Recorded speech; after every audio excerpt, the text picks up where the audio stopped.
Hello everyone, every no one. This is Nate.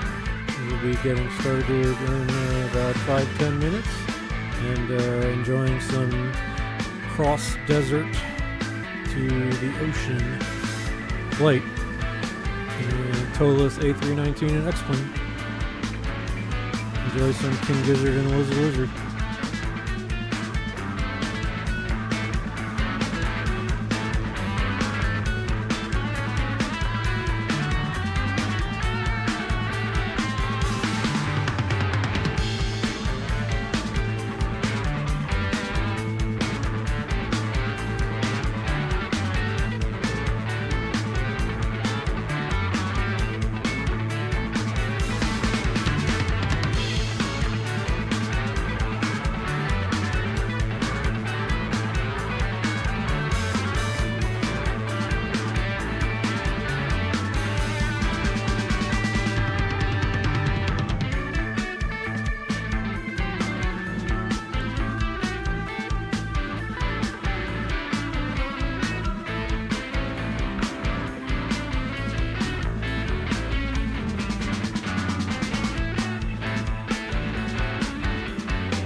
Much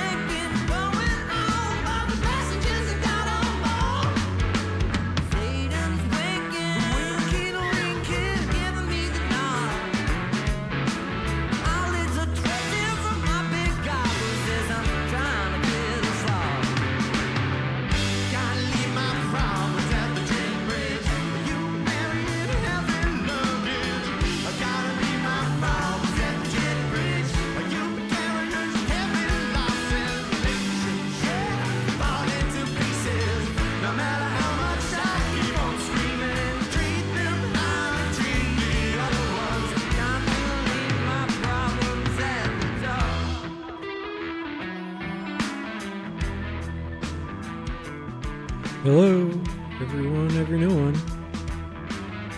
This is Nate. Welcome to my YouTube channel, Twitch stream, where I try and get better at Flight Simulator. Today we're in XP12, flying this neat little Airbus A319, and we're in a mixed weather Albuquerque and heading to San Diego. So we'll enjoy it, and even though I believe we're taking off right into these clouds, let's take advice from our man Stu.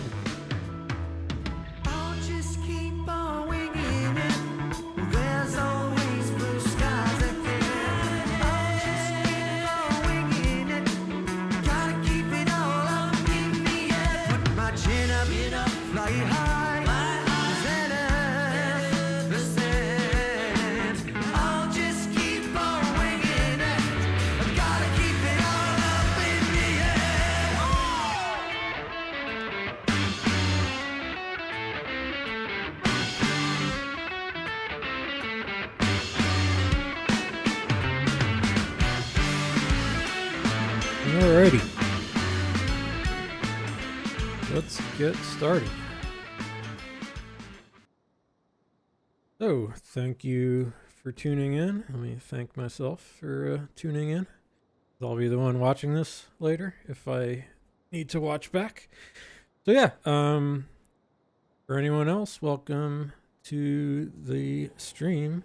Again, my name is Nate. This is Nate Flies, and I'm trying to get better in Flight Simulator, and I started recording my flights, and it's been very helpful, and so that's what I do now, and try and figure out what kind of mistakes I'm making, and if I can solve them and rectify them at some point. That's the harder point, but I'm getting better at finding my problems, at least. But like I said, today we are at Albuquerque, and we are playing XP12, and this is the Toliss A319 in a American livery, and it is mixed weather, so hopefully we will have blue skies ahead, and it does look better the farther we get out of here, but a little weather, I think, in Albuquerque. As you can see, we are taking off in that direction, west. Yeah, I am a hobbyist, enthusiast flight simmer, and so don't do anything I'm doing here, but we can get this aircraft started. I'm going to go ahead. So I've already set up some stuff. I won't do all the little nitty gritties, but let's go ahead and turn the APU on, which is the auxiliary power unit. Get us started here.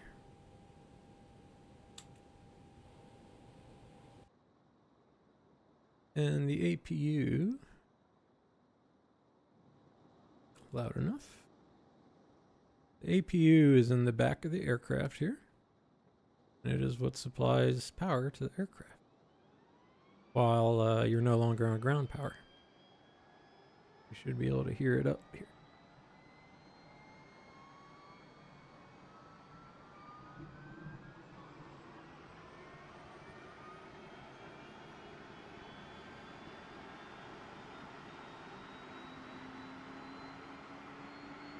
Right up the pipe, folks. That's how we do it here.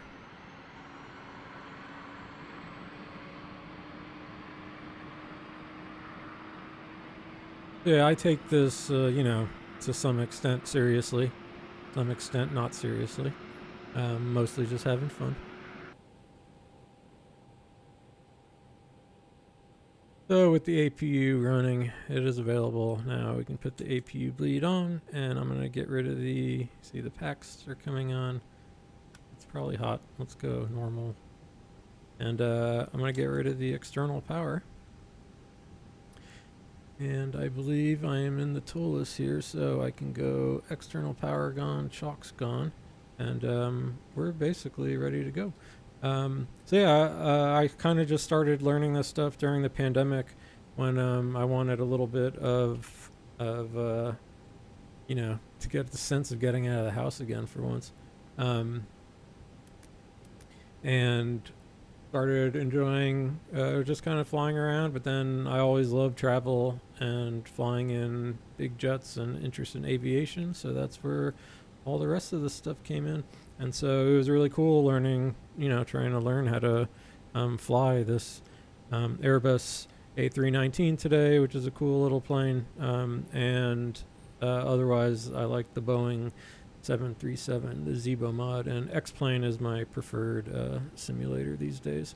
But this is a good time, and eventually, thanks to YouTube, just like anything else, you can learn how to do anything, even fly a plane. So shout out Blackbox711, who is an excellent streamer. If anybody wants to kind of get into flight simulation and learn about real world procedures and how to actually fly this aircraft in a semi legitimate way, that's your guy.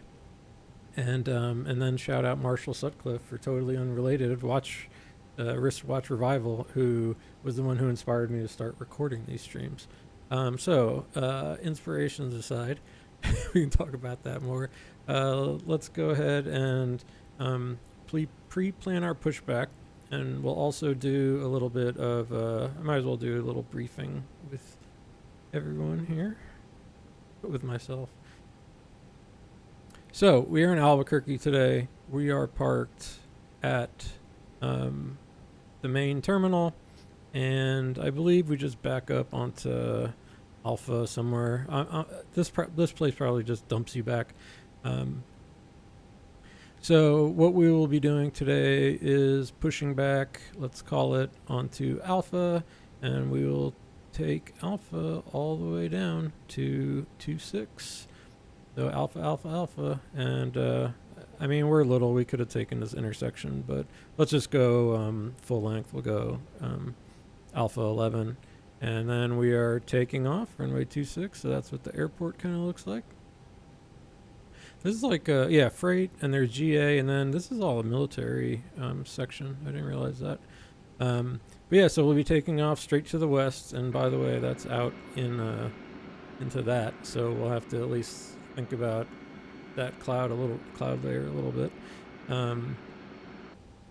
But then our departure today is a pretty straightforward one, because it is straightforward. We just need to climb and get up, and we're doing this the Adios 3 RNAV, and we are doing 26, so climb heading 259 to 2860, then direct to Alpha Bravo Quebec. Albuquerque is a VOR station, and then we'll continue on to Adios, and then I believe our flight path, if we look down at my little computer here in the plan, go to the flight plan, I can kind of step through, you can see there it is. We're going to Pinion. Wonder if that's author, and then Zulu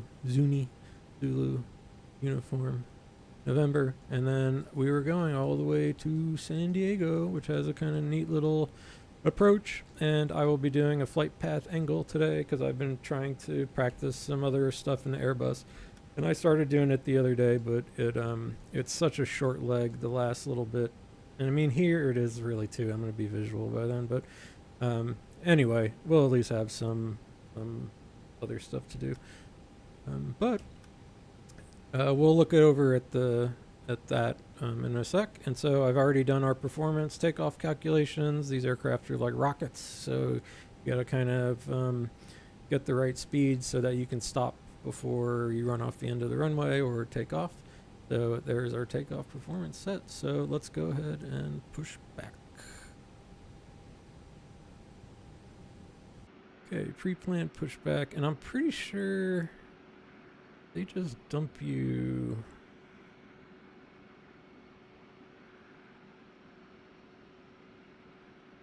Pretty sure here they just kind of like dump you straight out somehow.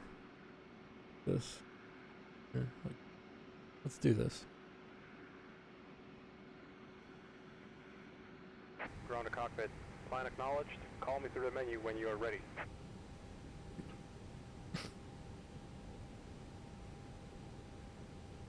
Alright, so up here are all the various systems, fuel, hydraulics, and so forth. Lights is like what most of the switches up here do. Half a pilot's job, I think, is turning lights on and off. But we're waiting for the tow to pull up. Or did I have to call him through the menu? I always do this. Better push back. Start. Ground to cockpit. Tow is driving up. Yeah, so we're all ready to rock here. I'll lock the door.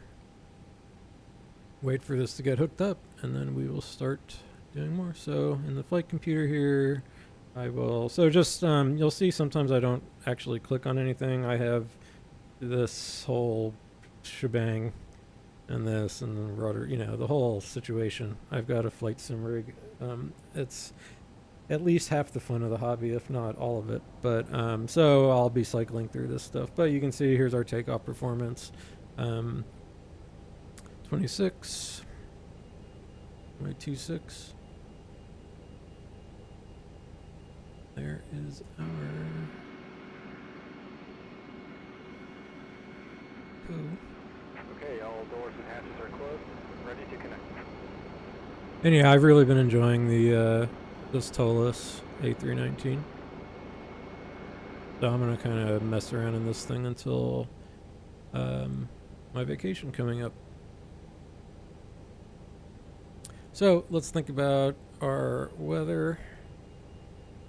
So there's all that bad weather is this bit that we see. We are that's standard.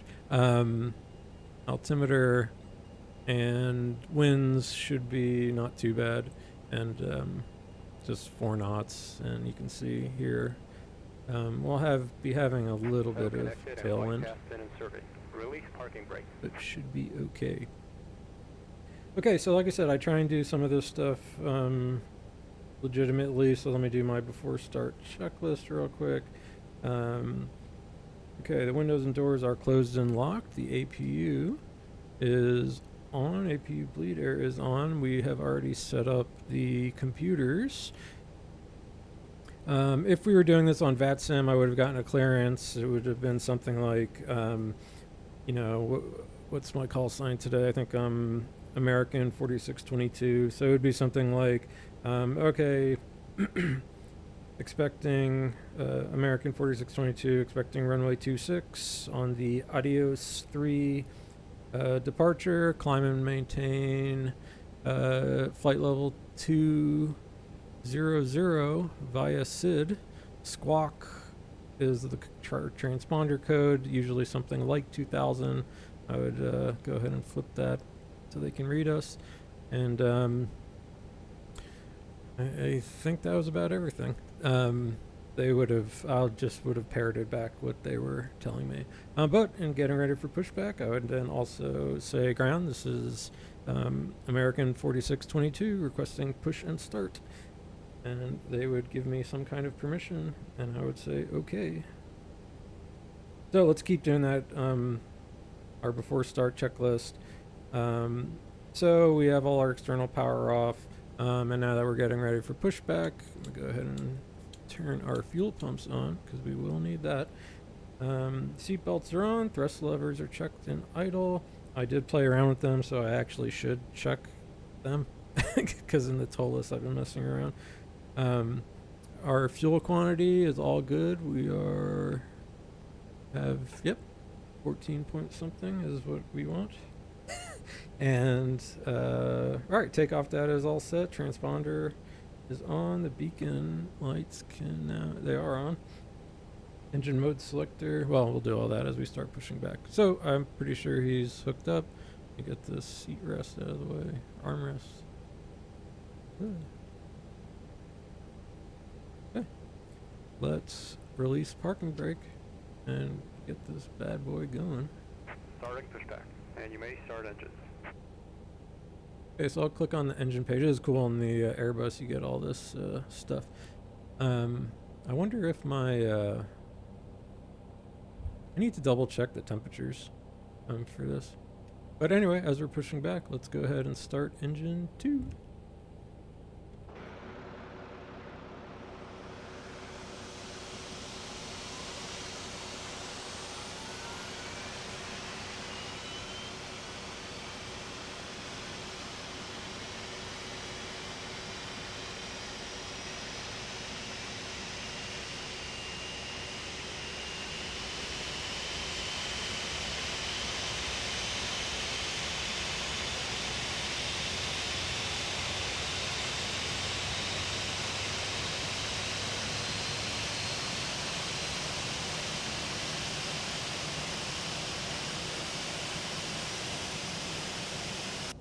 Nice.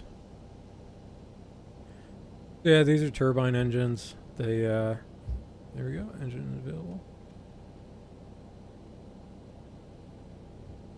And so, I have to sneeze. Alright, there we go.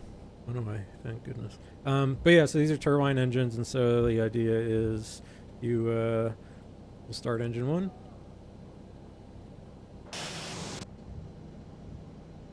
Yeah, I was gonna say, if you're ever wondering about that sound, it's a power transfer unit. Anyway, turbine engines, they're basically fans and compressors.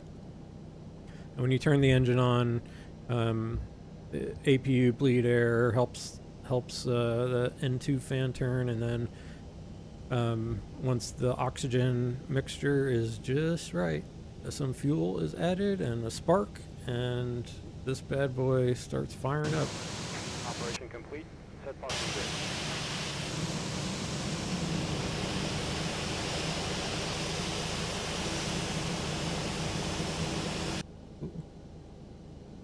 Alright, set parking brake. Disconnecting tow. Stand by. Alright, we'll let this guy get out of here.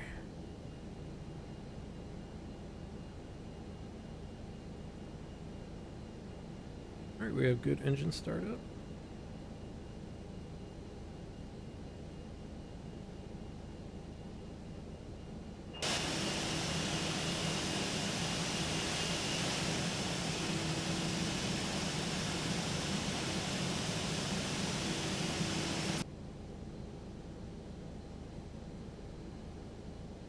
Okay, he should be taking off any second now.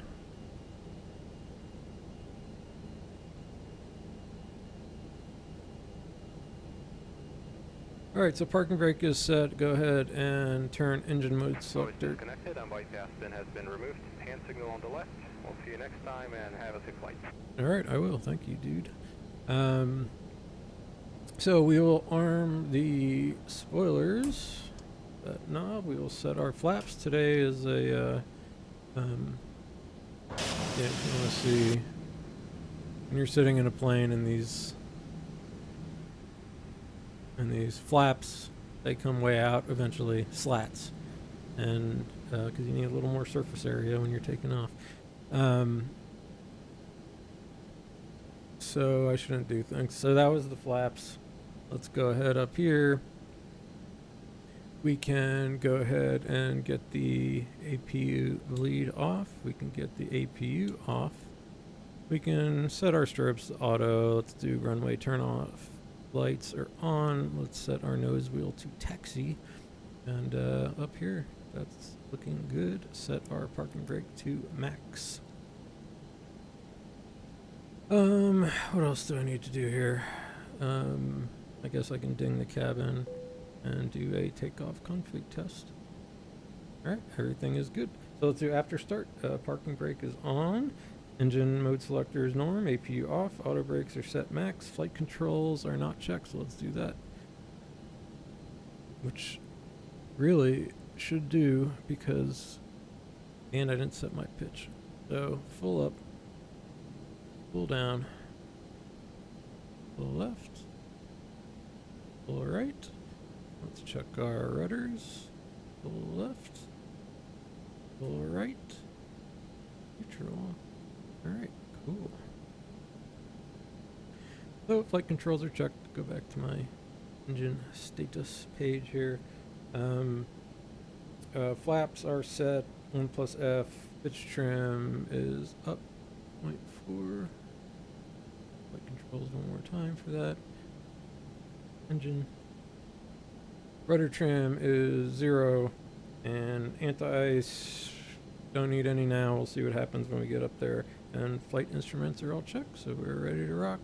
So we will be, we can imagine we got some sort of clearance, so we could say something like American 4622 taxiing runway 26 via Alpha 11, hold short 26.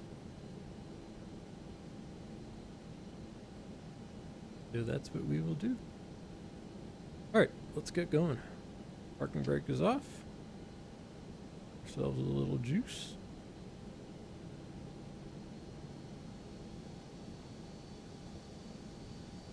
And we will go hook up with Alpha. Yeah, I guess we're going to have just a smidge of tailwind, which is fine. Alright, I am going to turn weather on and the predictive wind shear system on, and I will go ahead and just turn my my traffic warning system. Just go ahead and turn it on now.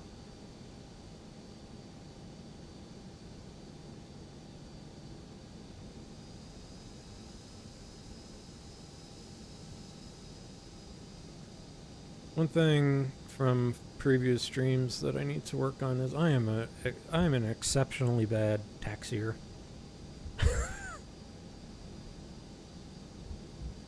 Part of it is, well, I hate to blame equipment, but my rudders do suck.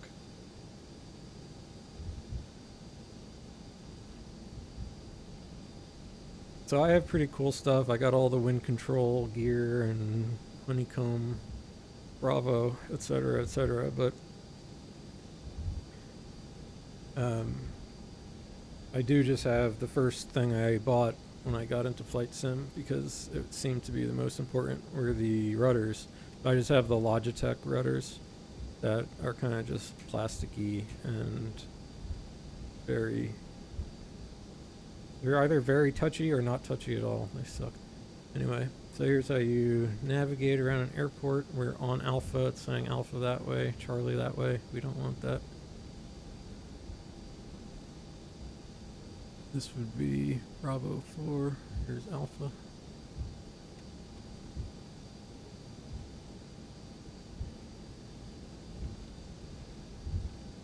But yeah, one thing I want to do today is when I get to San Diego, is try to just brake.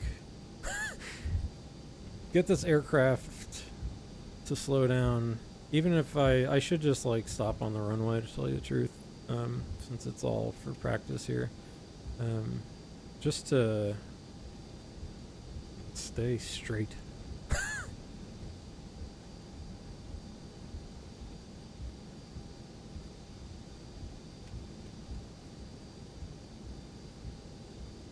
Alright, long taxi.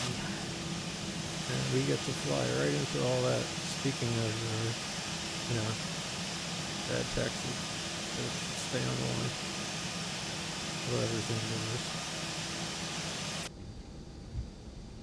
this. This nut air bolt here, I think, is screw. Puts us where we need to be.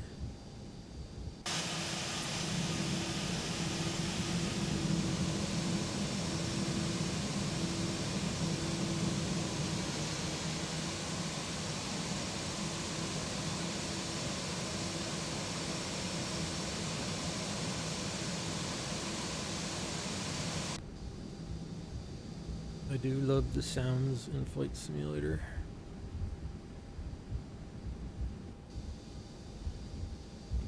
Which I will turn down,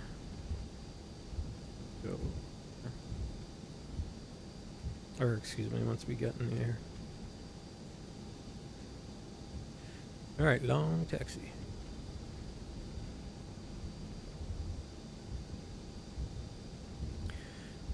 And a slightly longer flight than I usually do, as we're getting there at... Approaching 2-1. That's the RAS lady. Yeah, so get there at 1:27. Wait, what is it? Oh no, 0, yeah. So we got, I think it's about 2 hours and change block. Alright, we'll stay on Alpha.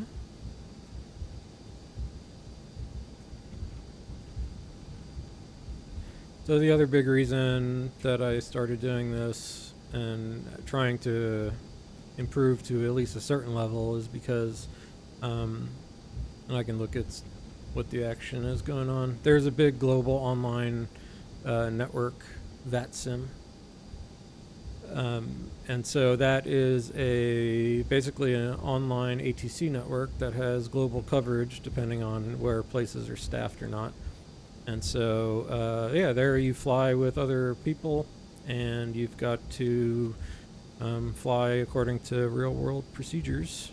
And it can get extremely busy, so you do that so you don't crash and die and all that kind of stuff. But it can be really fun doing that. But the reason I started this whole stream was that I needed to practice my radio calls and doing stuff with the radios at the same time. So like right now I would, ostensibly be contacting tower 120.3. I hate these things. I need to get an external one. I hate doing the stuff down here. I need a little external something. But I would contact tower and say something like, hey, tower, American 4622, on Alpha, holding short, runway 26, Alpha 11. Maybe they'll just say something like, American 4622, go ahead and line up and wait on runway 26. I'd say, okay, line up and wait, 26 at Alpha 11, American 4622.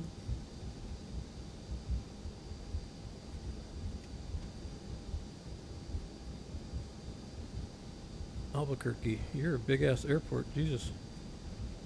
Alright, there's 10.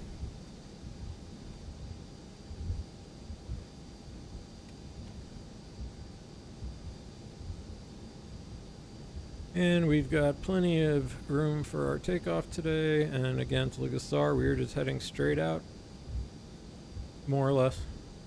What is the actual runway heading? So not totally runway heading, but more or less to Albuquerque. No, 259. Yeah, it's a little jog over after.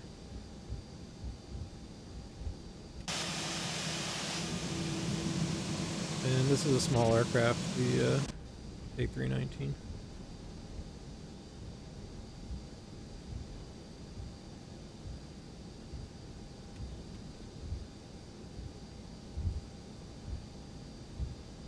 And I am going to start the GD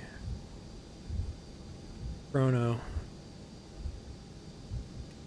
Alright, let's go ahead and go strobes on, landing lights can come on, let's go nose to take off. And here is Alpha 11. So we could imagine we got a call from tower that said American 4622, runway 26, clear for takeoff. And I would say 26, clear for takeoff, American 4622. One thing I would also do in this case is pre-dial departure. Approaching 26. So there's RAS lady telling us we will go for a roll. Alright, ready to rock? A little bit of wind.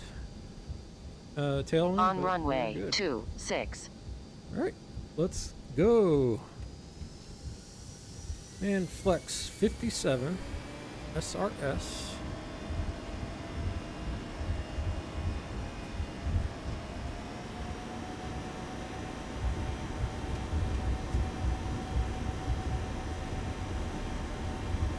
So something did not call out. why I went toga. I wasn't sure. Alright, B1, rotate.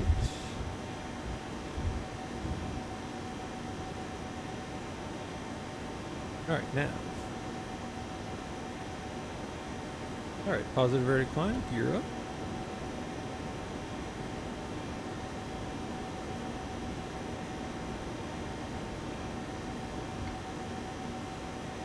Alright, here we go.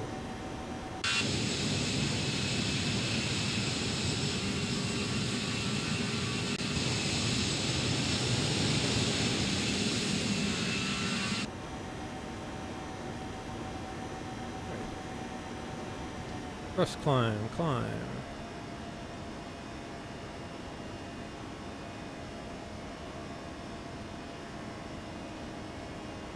Nice, slow.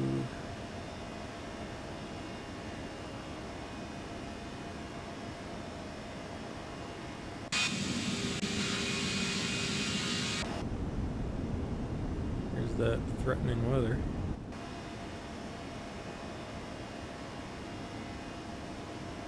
So we'll keep an eye on the temperatures if we need anti-ice. It is going to get cold up there, but now the wind says in our face.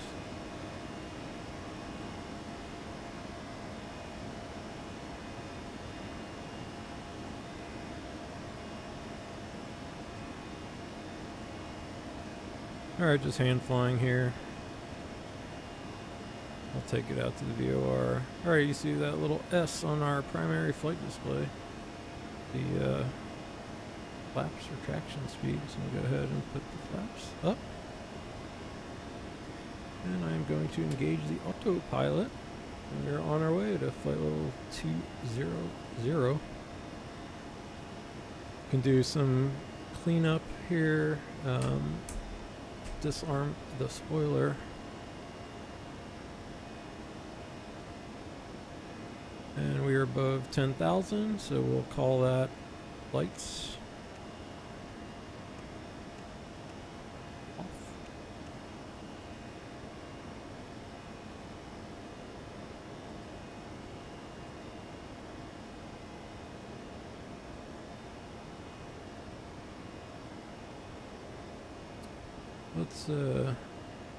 Let's get terrain on over here.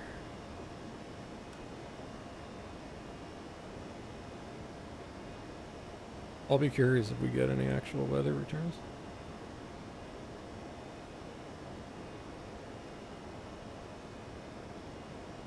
Alright, after takeoff, landing gear are up, engine mode selector is norm, spoilers are disarmed and retracted, flaps are retracted, thrust climb, packs are on, as far as I know. And anti-ice we will see as we get into the clouds, and exterior lights are all off. So that is our after takeoff. Did I not start the chrono? Holy shit. So the reason I did not remember was because I did not get the runway call out, or annunciator on my display. I don't think. Which would... I'm gonna have to think about that. Because what you get, is you read off this stuff for situational awareness, and unless I was blind, I did not say runway, and I don't know why it wouldn't have, because... Well, that's kind of the point of the stream. I don't know why it would, so I am going to watch this back at some point and see what the heck was happening. You can see on our star we just passed that adios waypoint and we're on our way to Pinion and then Zuni. And we'll enjoy our flight to... So, yeah, we got about an hour and 20 minutes.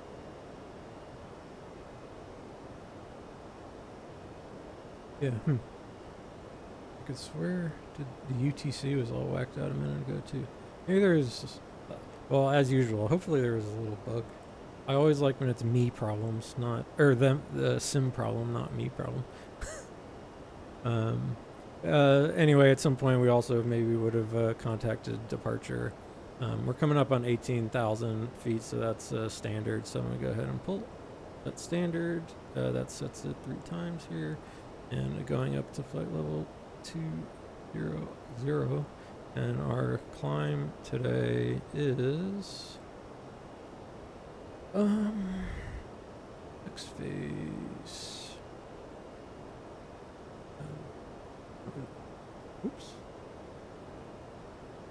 360. So let's go flight plan. And let's go ahead and just keep going. Oh, it wants vertical speed. So I'm gonna go back into managed. I was a little close to the our level off altitude, so it was already starting to pull back. So anyway, thrust climb.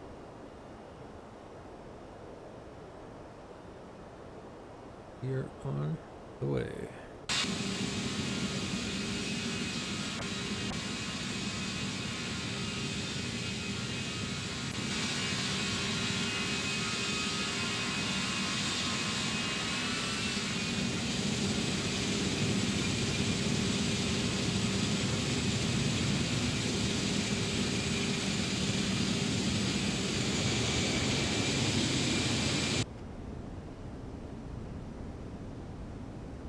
Turn external sounds down so we can hear when we're outside.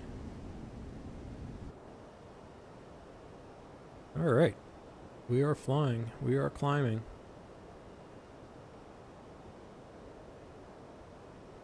Dark.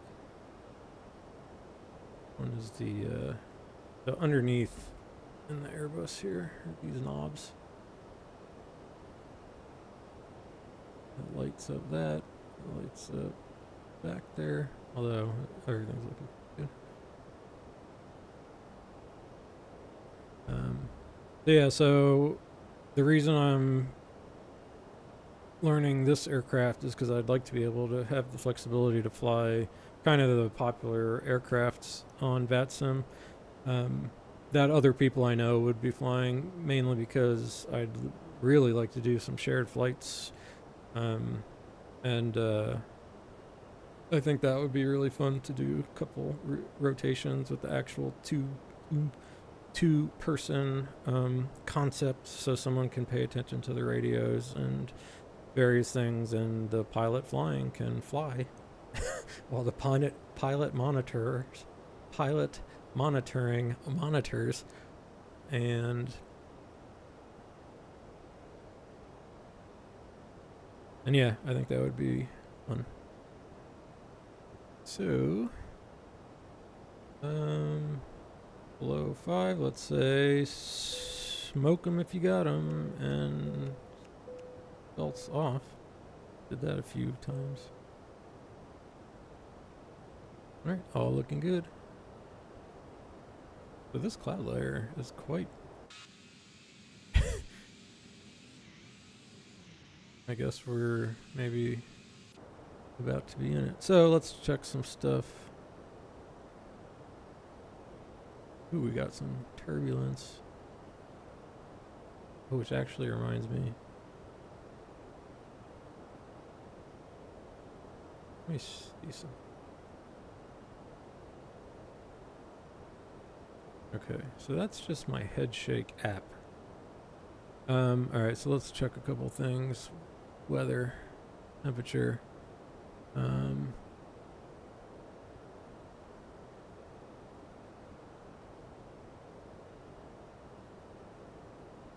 So it is cold. These feel like they could be icing conditions. What are we, negative? I don't know if it's below like 40 or something. So I'm gonna go ahead and turn the engine anti-ice on.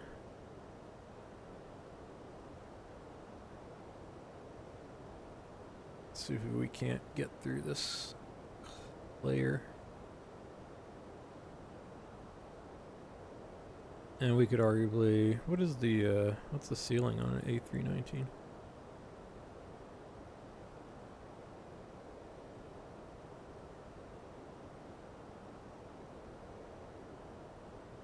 And then eventually we'll do our landing performance. Man, I'm super curious now why I didn't get that runway. And flex, SRS, runway. Oh, there's blue. I was on the correct runway. I'm pretty sure Ras Lady yelled at us. 26.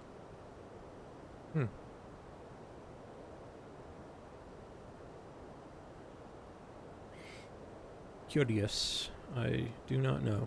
So that's, again, this is the whole point.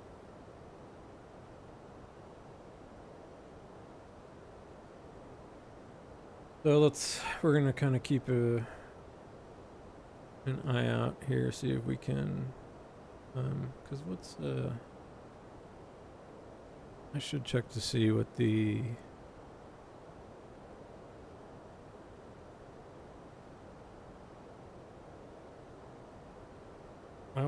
other stuff that I do try and look up is, kind of when there's little things like, well, they're little things, but big things in real life. When you need, what temperatures you need anti-ice. I think it's when, I don't know if it's when the total outside temperature or the calculated.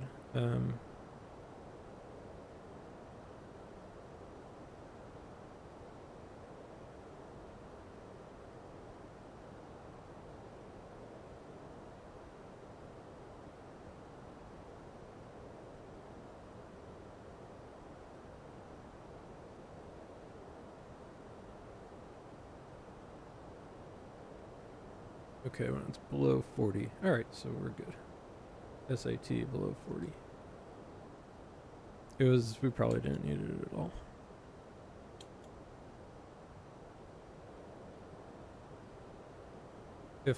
And feels like maybe we're getting out of this. Yeah, alright, good. That way we can enjoy some blue skies. Here's A319.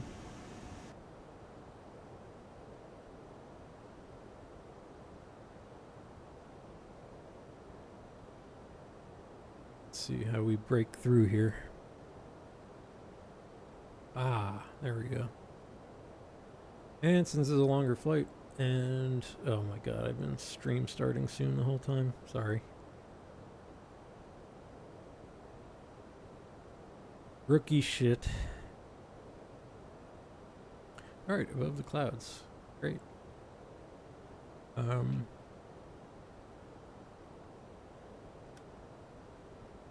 You out. And, alright. Let's listen to a little, Albuquerque, King Gizzard and the Lizard Wizard.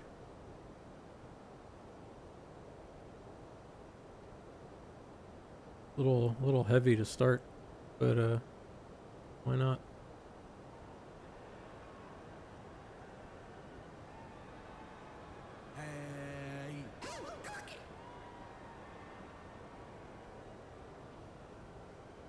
So yeah, another thing, I'm a big King Gizzard and the Lizard Wizard fan.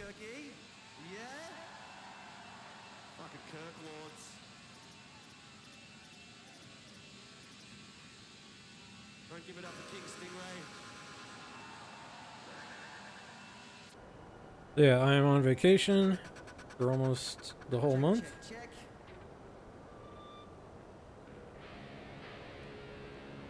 And so today I wanted to flight sim and listen to some music.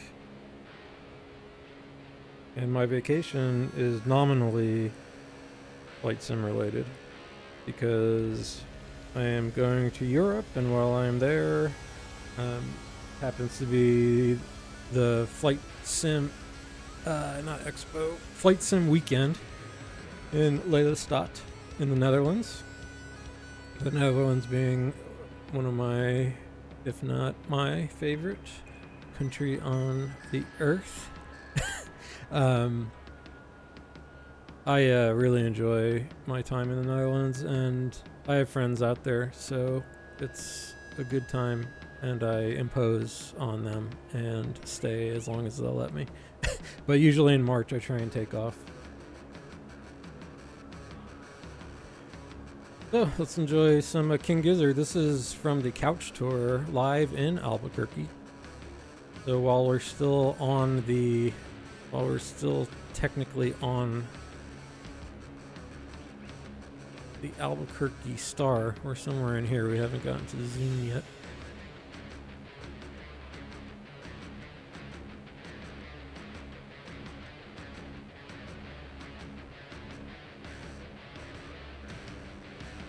And then we'll talk about San Diego. There's a cool little approach. I don't think I can do the visual from the direction I'm coming, or at least the published one.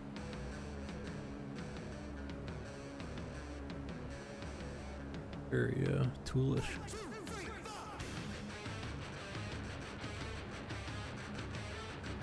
This is Self-Immolate by King Gizzard and the Lizard Wizard, which we will hopefully not do today. So enjoy a little while we look out the window on our way to Zuni.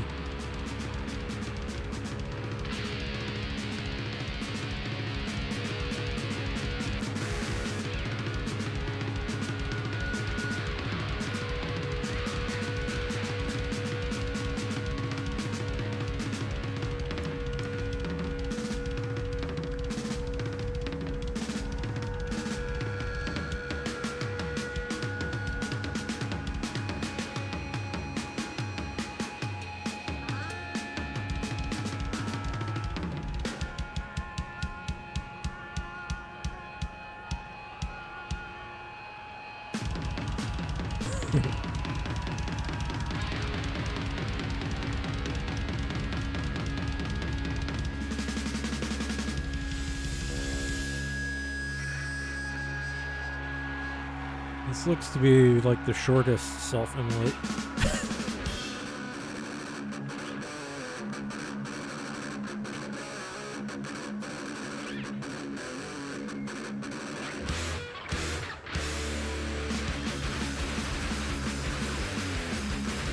So this is off their album Infest the Rat's Nest.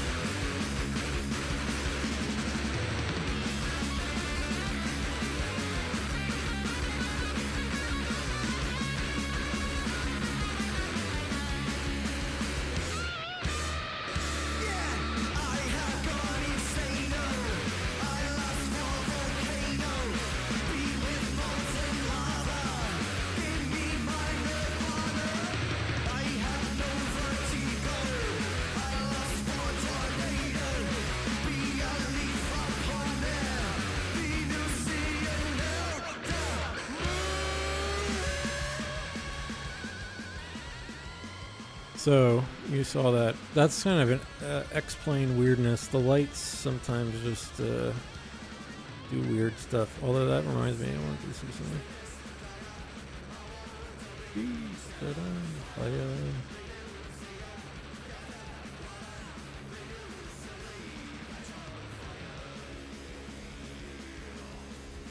Okay. I wanted to make sure the overhead lighting was enough. But yeah, X-Plane has some weird lighting artifacts sometimes, but my poor immersion. So one other reason I really like Flight Simulator is because I could watch the Earth from 36,000 feet today. Flight level 360. All day. I don't know. I love this stuff.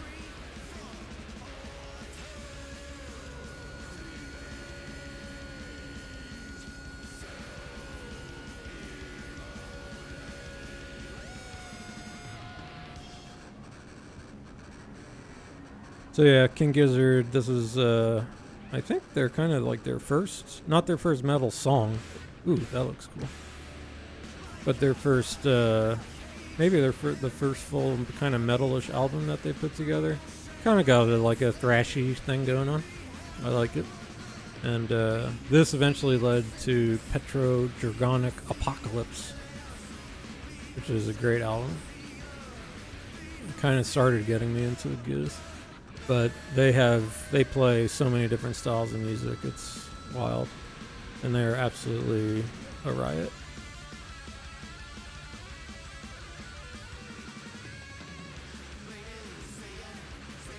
I do love this in the flight sims when the clouds actually cloud.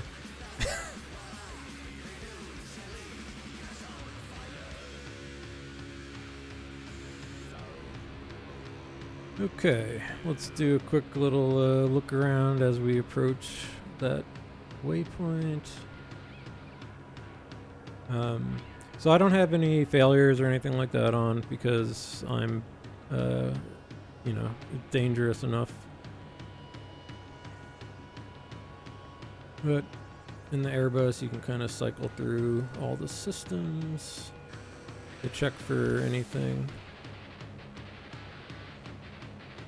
Fuel flow.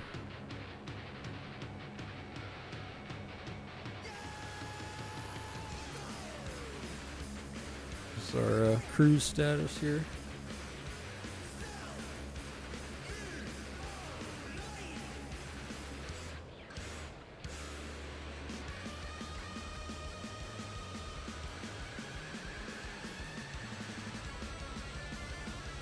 Yeah, so I don't think in the Toliss, not that that would have really been weather return worthy, but I don't think I've seen a weather return in the Toliss. I'm gonna have to check it out. So yeah, this is the Toliss A319 that, like I said, I've been enjoying the hell out of this thing actually. I can't land it, but that's how it goes.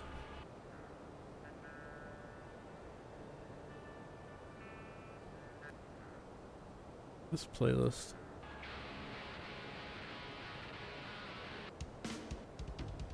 How about let's chill it down a little. Although I'm gonna chill it down with if we listen to the San Diego stuff.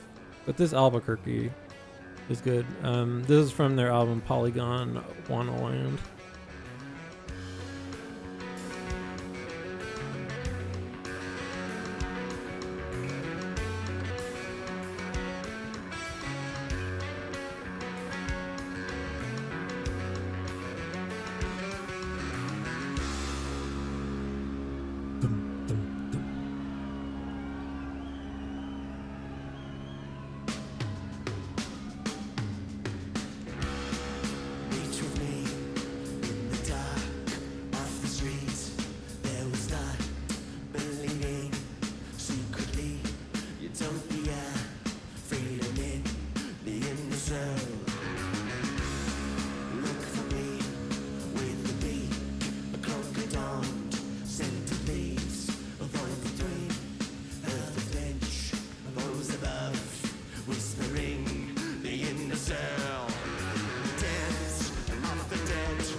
This was a great concert.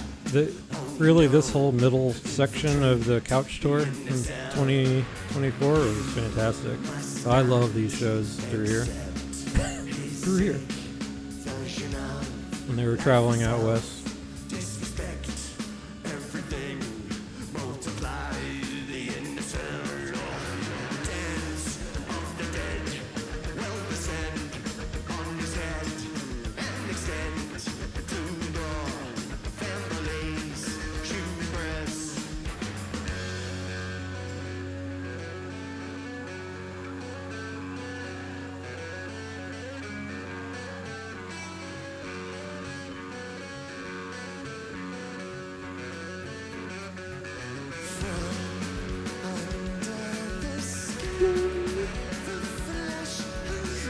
Scream.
One of my favorite King Gizzard and the Lizard Wizard songs, Inner Cell.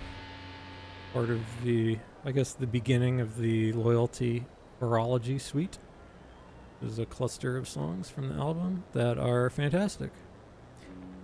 And actually the San Diego show, which happened to be an acoustic show, has great renditions of the Horology suite.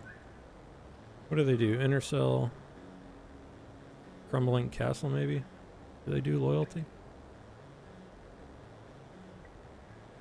This is Loyalty by King Gizzard and the Lizard Wizard, live in Albuquerque.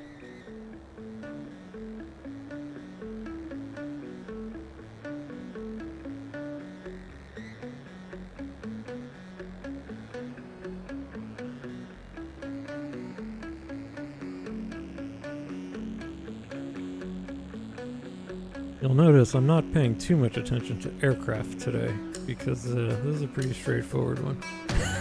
We'll start worrying once we get closer.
No pilot.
Alright, King Gizzard and the Wizard Lizard, Loyalty.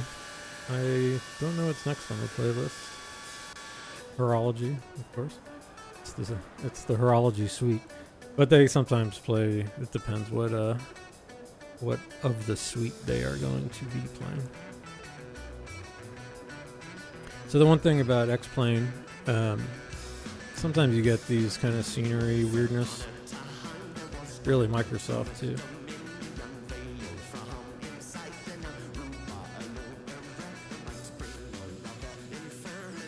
But I love flying over the desert.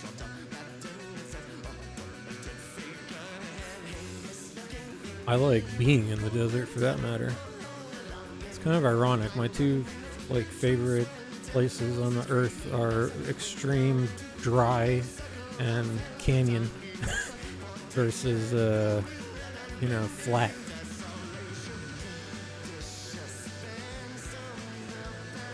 The flat is the Netherlands. They're less than flat.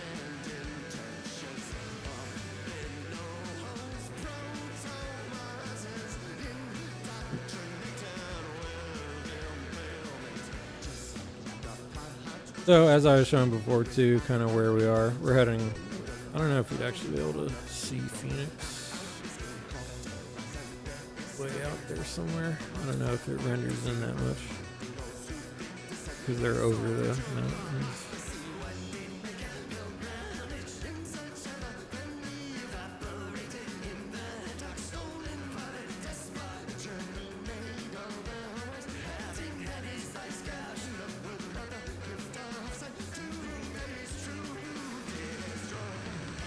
Across the land we walk with death. So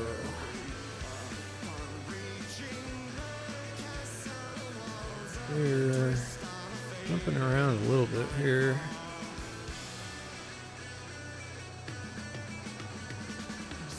With the speed not moving.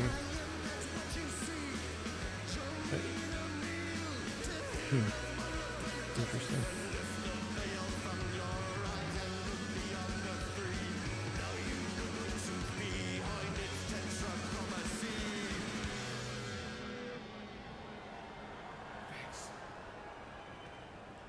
Thank you.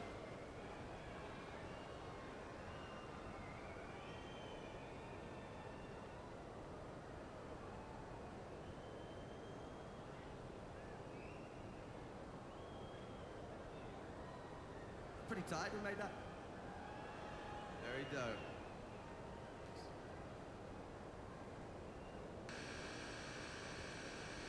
Oops. Just put my guitar mic back. Let's jump ahead in the proceedings to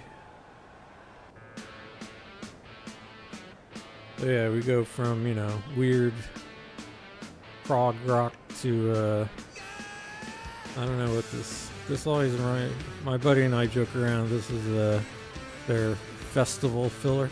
But no, this is that album actually, B741. I've come to really appreciate, and I really like when they play that. The songs live are really good.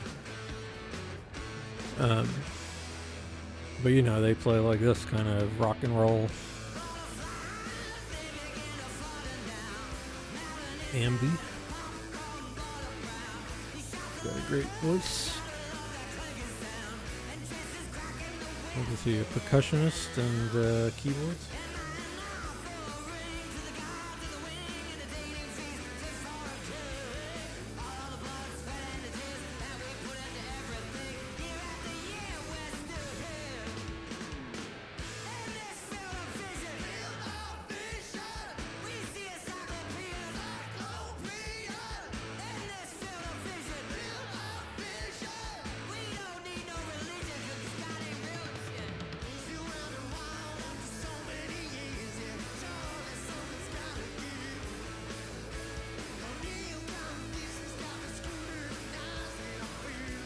But yeah, today is relaxing music and fly day. Have some in-flight service, complimentary adult beverage perhaps. Although never while I'm flying, of course, in the sim. Because this is not a game, people. This is real stuff. Yeah, so like I said, I take this more or less seriously. I am just trying to have a good time. And learn the systems, you know, if I mess up and stuff like that. But what I did want to do at least is show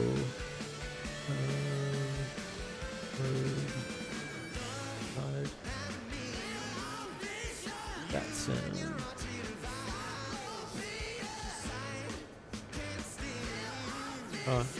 So part of the reason I'm doing this flight, so here we are.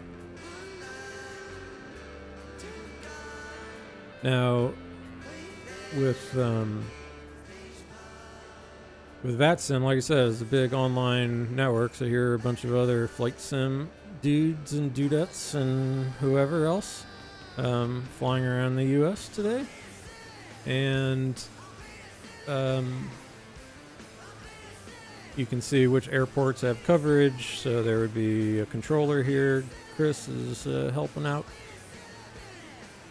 You got Daniel handling all of the Denver center. But if we were flying on VATSIM, so the reason I'm doing some of these flights is because these are places that are open a lot. So Denver is open a lot. I don't know, a lot. I mean, yeah, it is, I guess, relatively.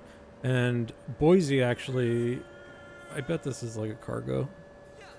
No. What is that? Embraer.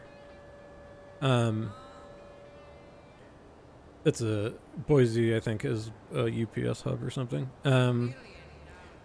But yeah, so I'm trying to fly to some airports that are online more often, so that when the time comes to fly into them, I'm a little more familiar with the taxiing and stuff like that, because that's really where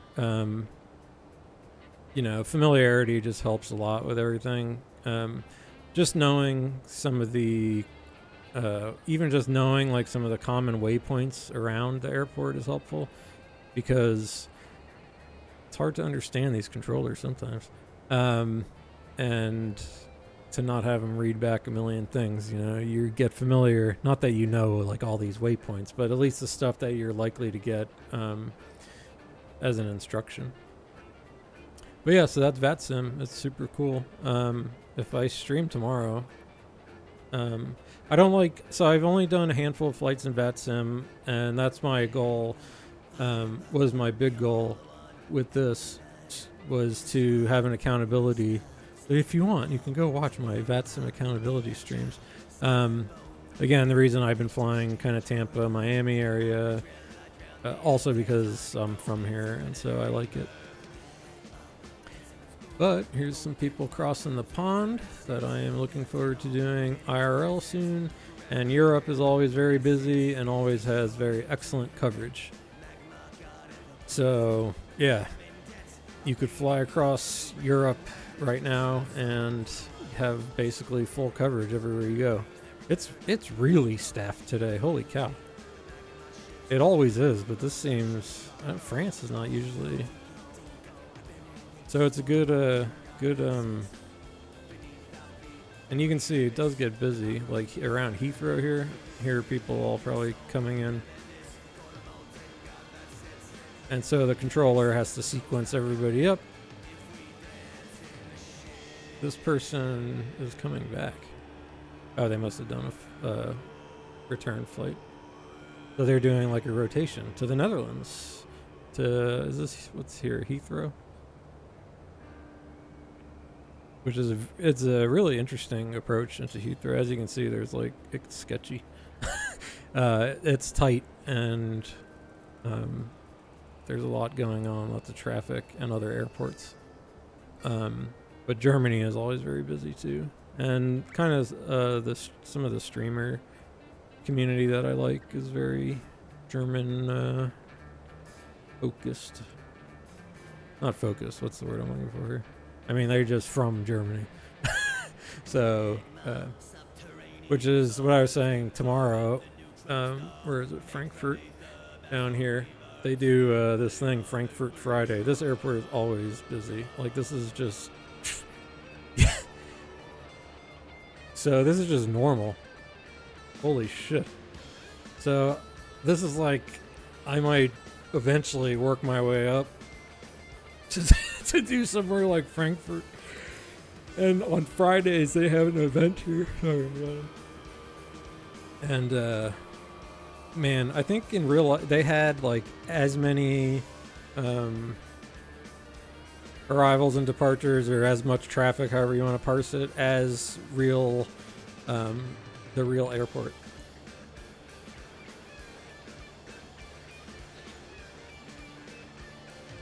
Which is pretty wild to think about. But yeah, so this is what I would work up to eventually. I was joking with, there's a guy who I've become friendly with. Hey man, if you're watching. That once I get a little better in this Airbus and kind of learn it a little better, I'm definitely, he and I are going to do shared flight. And probably be in Europe.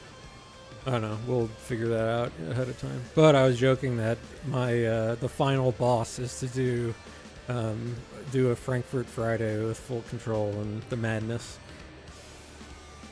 And then once I do that, I can't be scared of any VATSIM stuff anymore. Really, it should be the first thing you do. I know that's no one who does flight sim wants to hear that, because so like I don't know what percentage, but if we were to listen into some of this stuff, then you know it's debatable how well everyone is doing. But it does, and sometimes it's kind of like good to just get into the deep end of things. But you know, jumping into Frankfurt Friday is probably a bad idea for a first time thing.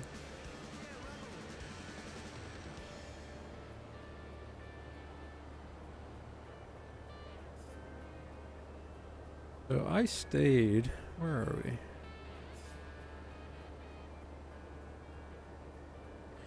We're up in Flagstaff. There's Vegas, there's Phoenix, there's New Mexico.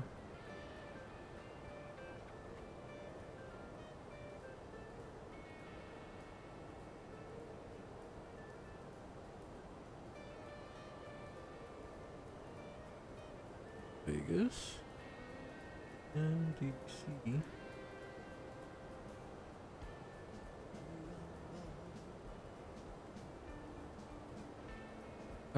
I stayed out west for a while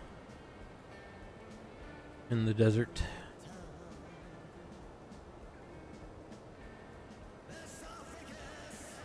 Esophagus. That's my buddy and I always joke about that one. Yeah, Phoenix. So Phoenix, no, not a fan. But Tucson is cool and really beautiful. Honestly, the area. There's some real cool stuff to do.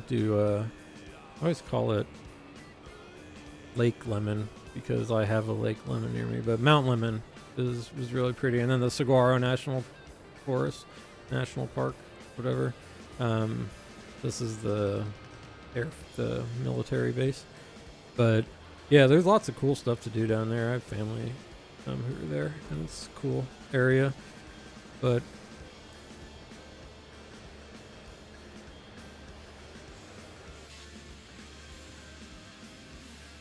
here's the Flagstaff, I guess.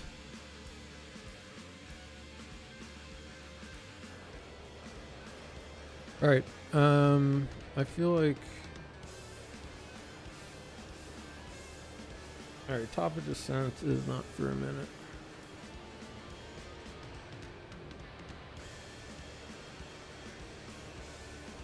Actually not for quite a while after London. So why don't we take a look at some charts. Get our head in the game here.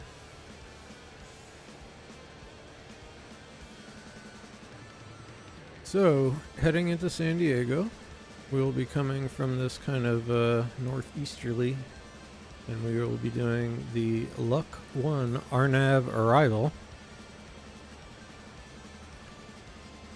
And here's where we'll be coming from, this Parker VOR.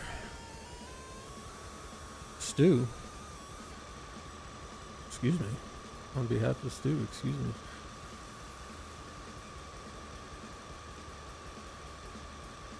So our top of descent is after London?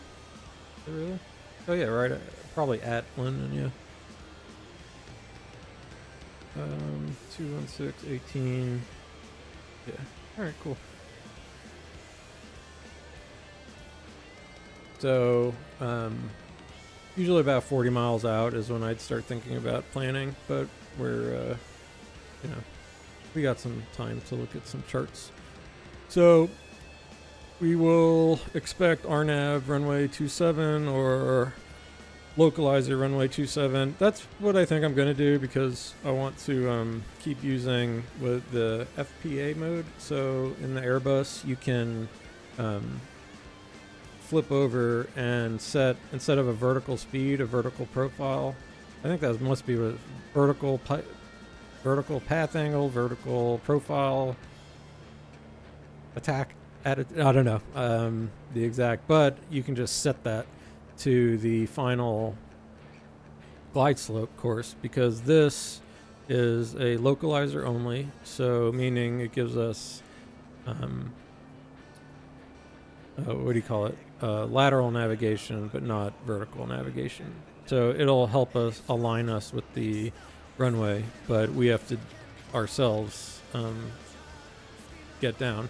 So at 2,000 feet, which, to be honest, I'll probably just be visual at that point anyway. But I could help us out by having 3.5 ready to rock, and I can bring myself down to the missed approach, which is about 200.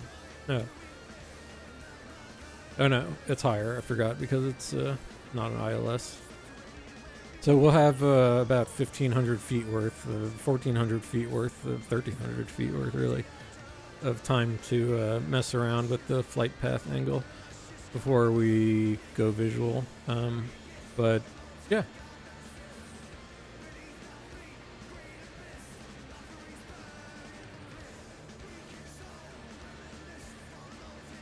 And then this is the actual chart for San Diego. And we will just come in and we will land. So I'm pretty sure it's a displaced threshold. Should look at that. What is under? Airport info. So you can kind of, I know this is the thrilling stuff. Blah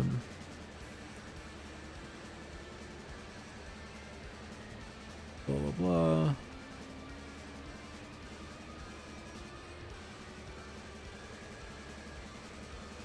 So yeah, just the two runways. Threshold 200 feet wide.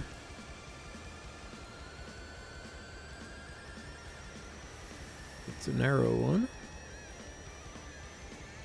So yeah, all this has to do with how far you can see down the runway, basically. In a word. Diverse vector area. Interesting. I don't know what that means per se.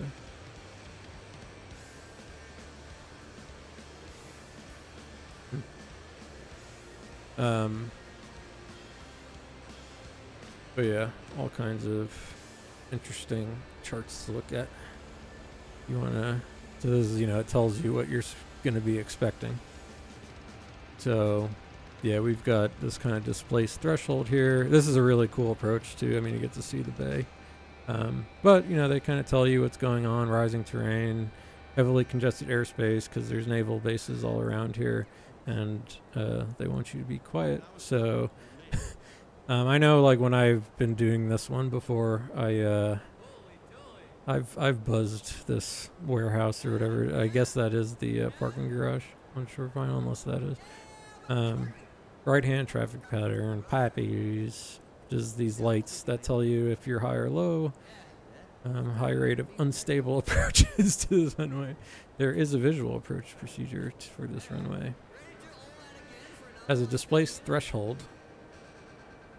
Okay, so that you don't land like right at the front of the runway. It's over here, so that's where you aim, and we will shoot to get off. Let's say today the idea is just stop. Just stop. That's all we want to do, is stop and maintain a center line to some extent. So, but that is what we're doing.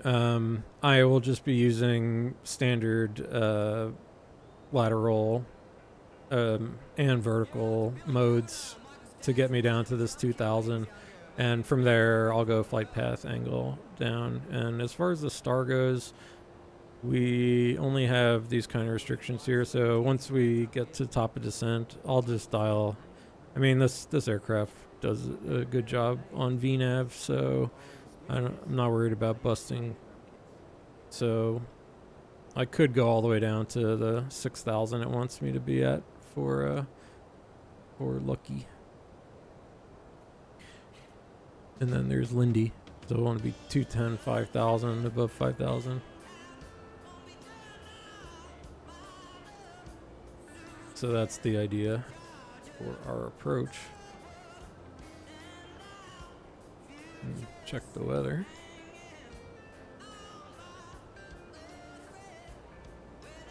So, I mean, we are going to have a little layer of something down there. But it's no wind. Interesting. 2994. This is all gobbledygook. We don't have to worry about too much. But it's telling us no wind at no knots, 10 square miles. There's broken clouds at 2,400 feet. Temperature is 16,2994. So,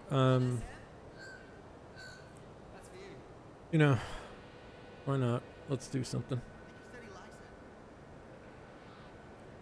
So as we're heading, I will go to the performance approach page and we will dial in the stuff here. So 2994 is the QNH. We said 16 degrees is the temperature. Wind 000 at 0. We'll check that again as we come in. Transition always flight level 180 in the United States. Oh, excuse me. Adjusting the chair. And our decision is 680, 180 feet. All right. There is our approach information, and we can do our performance calculations for landing. Looks good. Air conditioner on. I don't think low is enough.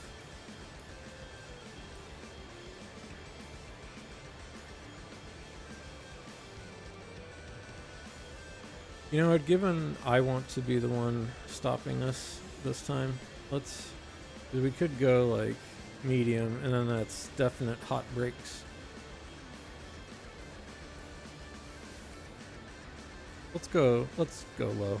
I mean, 600 feet is not a ton of room, but you can see, yeah, overcast here. Now we have variable 4 knots or so. So we'll keep that in mind. But we will, arguably not be able to see the runway. So until we're under that cloud layer. So we will be staying in our vertical mode and lateral mode until I can get visual at the runway, and then probably just do that. So yeah, we will go auto brake low for this one.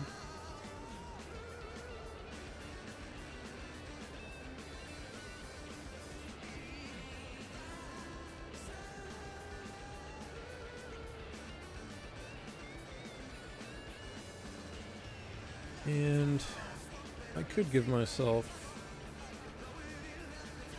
I don't think I'll really need the center line, because I'll have it there, but I do kind of like having a sense of my... So I'm going to go to the flight plan. You click your first non-active flag after, and go to the fix info. If we go K, Kilo, Sierra, Alpha, November, and do we just do... Again, this goddamn syntax. This is wrong, I think. Oh no, nice. So for now, I don't think I really need a radial out, because we're just going to stay on the actual flight path. We're not getting like vectors or anything, and but I will give myself a 10-mile ring on my flight director, so that I go into plan mode. Or no, I might have. So if I were to scroll through, here's where we're coming in. Just so I know for situational awareness, on that blue line I want to be, configuring my aircraft at that point. Before that point, in fact.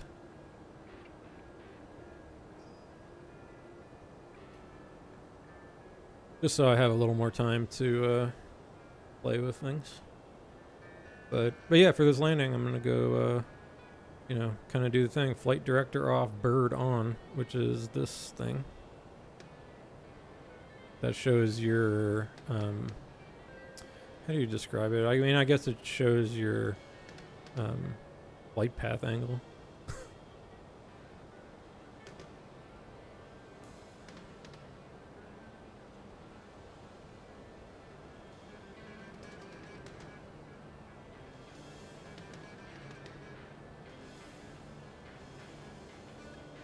Yeah, interesting it's doing this little jumping, but it's no big deal.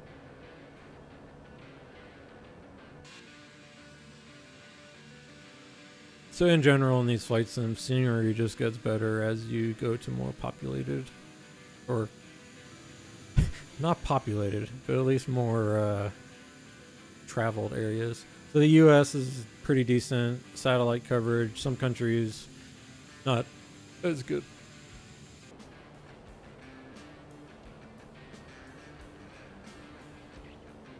Alright, we're approaching top of descent in about 80 or so. So let me take a quick breather here.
I have X camera for X plane.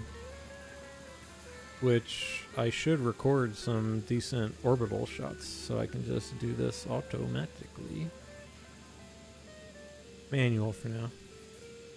But I do really like this A319. Looks like I have a dent. Which, granted, I've been flying this a lot lately, so if it saves anything, then I'm sure I've caused damage to this aircraft. But no, I think that's just lighting.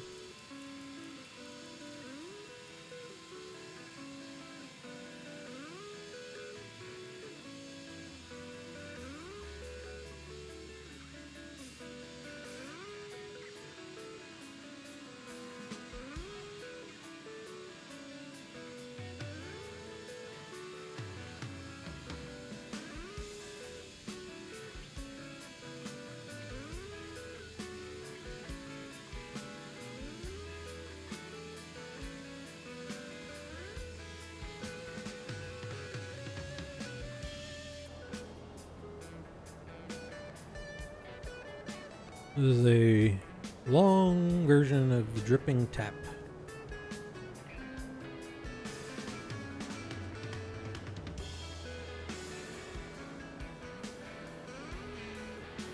When it... Ooh, look, we got some weird artifacts happening here. Graphics.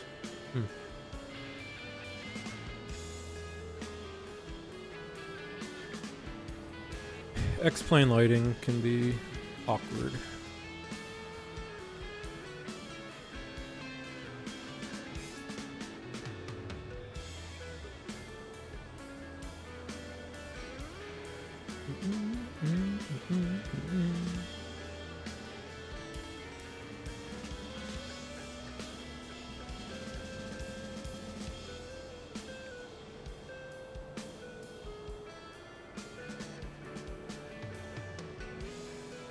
Let him have the approach up for right now.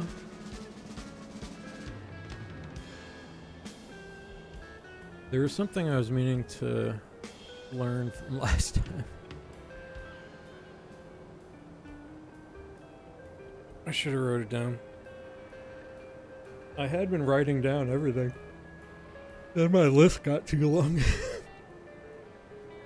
But really, it's kind of like, there's major and minor things that I'm trying to work on. And I think one of the major ones is just keeping this bird on the center line when I'm landing, because I tend to be all over the fucking place. I'll blame my throttles, or my rudders. But one thing I'm excited about Flight Sim weekend is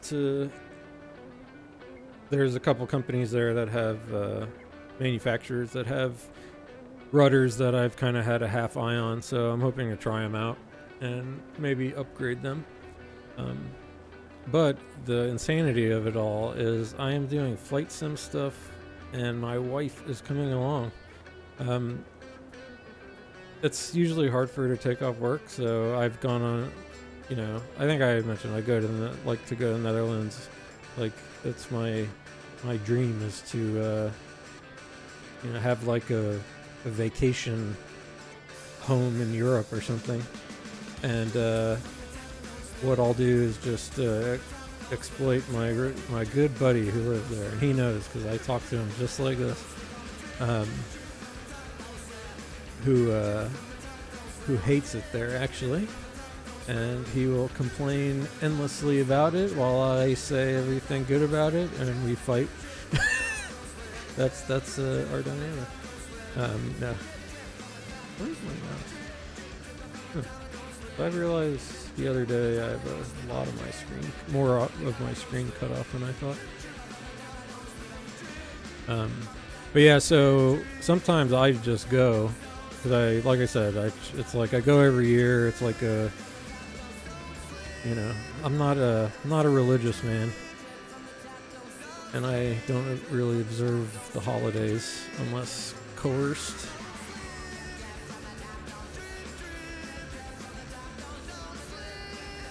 So I like having my time off to myself at some point. And so I kind of work in the academic space, as it were.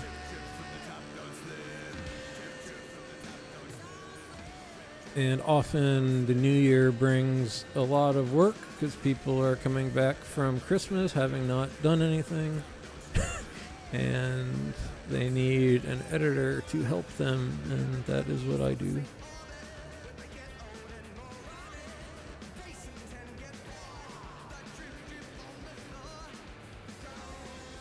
So yeah, we can, by the way, go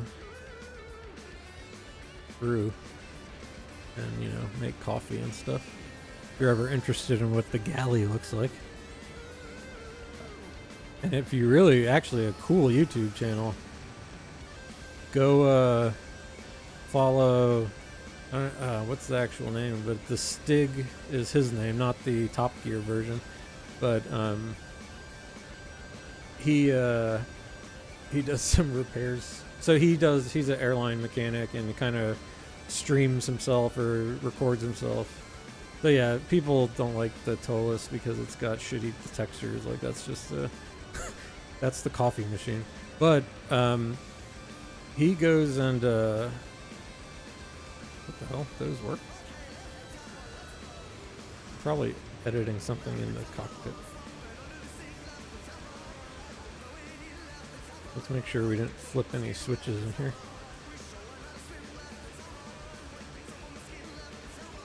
Alright, everything looks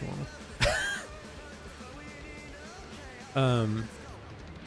But yeah, so he actually crawled up under there the other day because coffee grounds clogged. I know, this sounds great, right? Anyway, he's actually super knowledgeable, and so he was just like helping fix the a clog in the drain, which is not his favorite, but once he goes under there, he's able to show you all the stuff underneath. And so he was kind of pointing out, and he does all the exterior inspections, and it's pretty cool to learn a little bit more about how these aircraft work and what all this stuff is.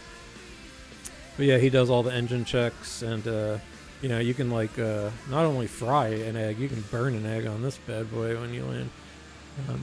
It's like instant steam if water gets on it. But yeah, so it's a pretty cool channel. And he's a good guy, so it's kind of like even if you're not really interested in flight stuff, he's kind of a good, positive guy. So that's what YouTube is good for. All right. That means top of descent. So 5,000 is where we want to be.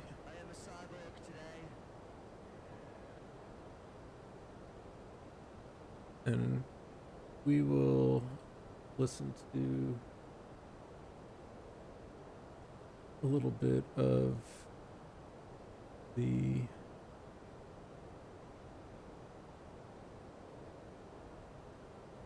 let's see. Oh, we just listened to Magma. So let's do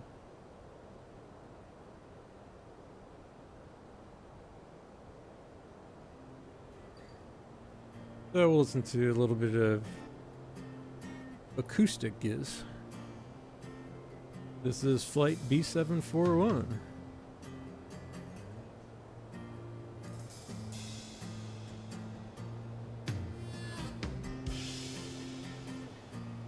And since here comes top of descent, we can come over here and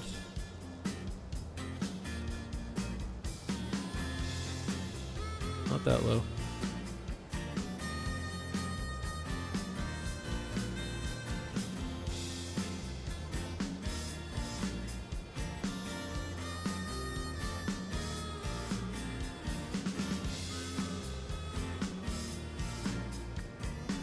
So yeah, this is the song B7, flight B741 off the titular album B741. It's a good one. It's got all my songs, as the intro and conclusion, are from this album because they're flight related. But I don't think they're actually have anything to do with flight. Like, I don't think the King Gizzard guys care about that stuff. It's just they fly around a lot, I'm sure.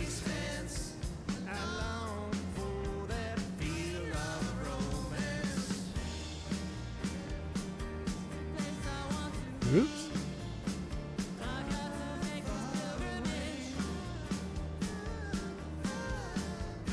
So yeah, they do lots of like creative stuff, and so you know they do like jams and stuff during their songs. So when you hear "Cook Mrs. Mark," it's okay. All right, here comes Stop at Descent. So what you do is push this knob. Alt magenta because we have a flight restriction at flight level 240.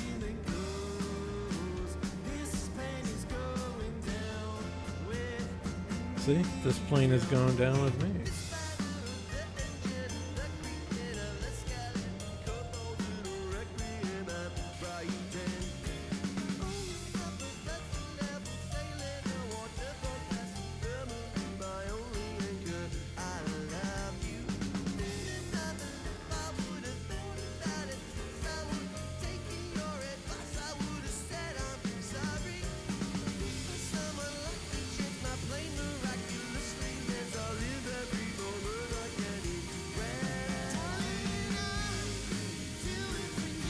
We will crank up the sounds as we get closer to the approach.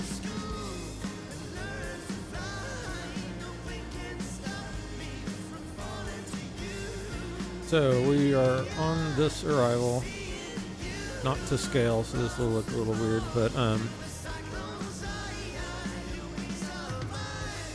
Omar, Dessert, Trixie, Husker, Barrett,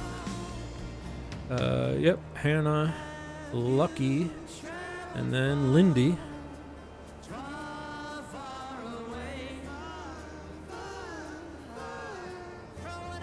So hell, 3 miles, so yeah, all good. If we're 5,000 at Lindy, this should all be no problem.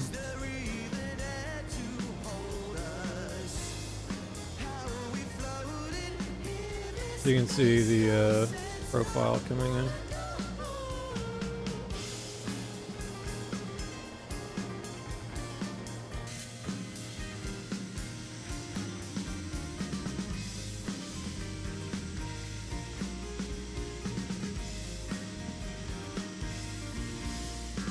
There's the Salton Sea,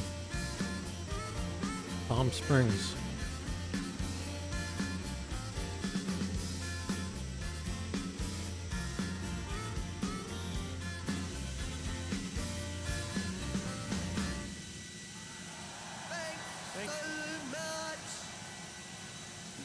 So with X-Plane, you're not going to get really sharp visuals, but you know, I get some weird artifacts like this. And I have a pretty good machine, but not the most powerful machine in the world. When we played San Diego. The Panda. Last time, we were like similarly positioned, but do you remember where that was? Did anyone come to that last show? It was like the first show we did outside of the pandemic. I remember it was really weird for us. That dog came, that 49-year-old came. Oh, who came to Soda Bar? Yeah? Yeah, so they're Australian. Yeah. You haven't picked that up. It can't have been this many people. That's impossible. You did know. Yeah! There was a panda surfing. That's San Diego. That's the panda. There's the panda! That's so shit. Oh shit, there's the panda. At this show, there's a person in full-on, Crowd surf again? you know, panda suit. Pandemic. I have a dog called Panda. That's incredible. The panda's aged. Always a panda, or just today? No, just it's always a panda. Oh, so always a panda. Well, everyone knows the panda. Okay, everyone knows the panda. Alright, so this is only blowing it online. Some blonde won't mind at all. Oh, it's blowing it. Panda's famous, man. The panda has been ravaged with age. Do you eat bamboo?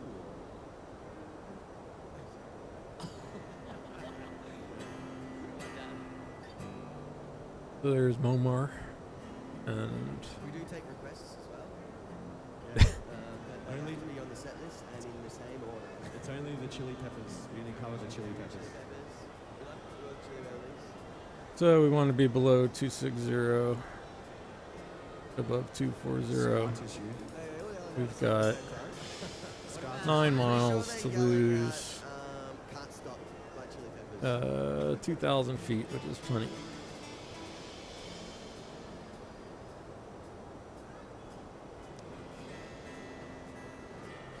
And this is I believe our VNAV speed range. So as long as we're in here, this is our profile. So we're a little low on the profile, which is okay. The plane will usually keep itself up.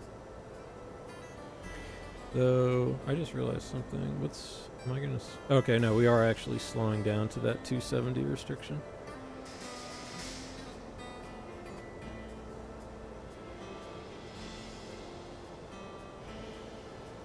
Check the weather again. Same, 2994. 94, yeah. Now it's me and my iron love. Routine iron, death negative pressure, Ellis breath. Let's do some other stuff. Alright, people. At least put your seatbelts on. I guess put your smokes out.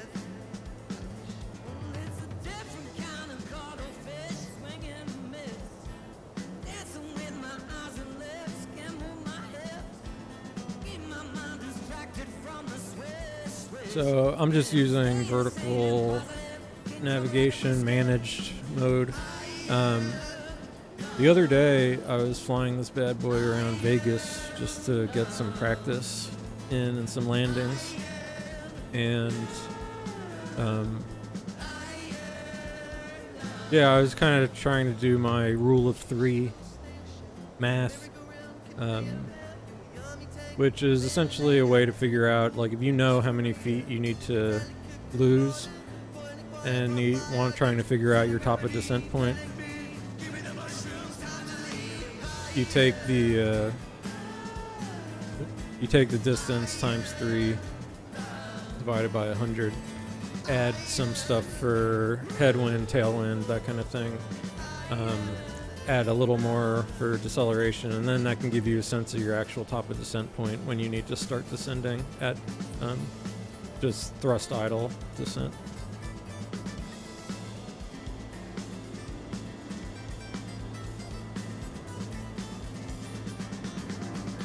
So what's interesting about coming into San Diego is it's like more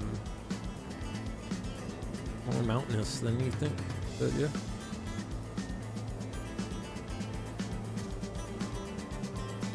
But yeah, we're coming over this whole range here. And then LA is just to our north.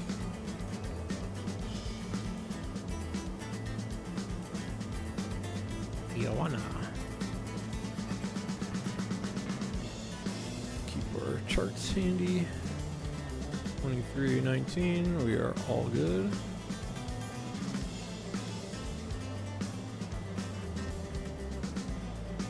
And we can, once we set the barrow, we can do our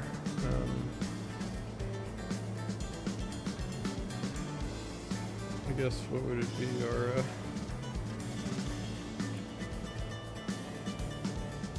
what checklist is that considered? I need to get a standard checklist. I have too many floating around here. Some are like full.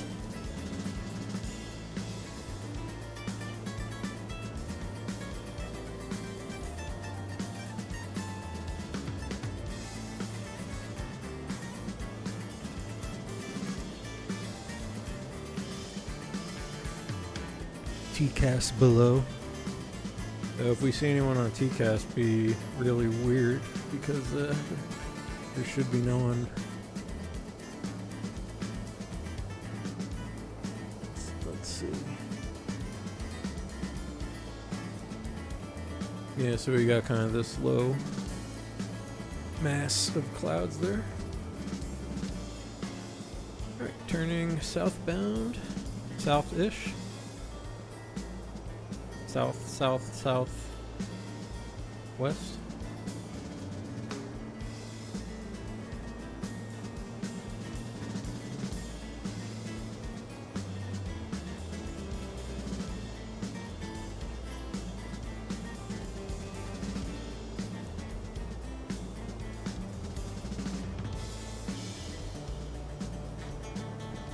So this also has a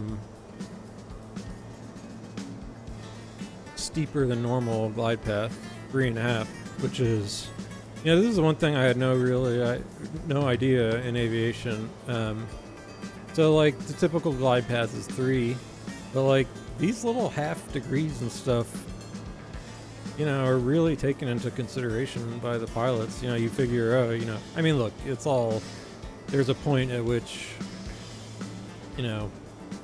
you might deviate, and if you're 3.48, you're not going to crash the plane or anything. But you do have to keep this stuff in mind, because it's going to change how how quickly you can decelerate and things like that.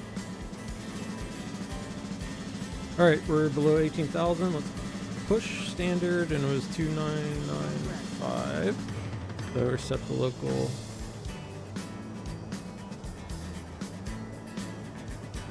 What does that have like?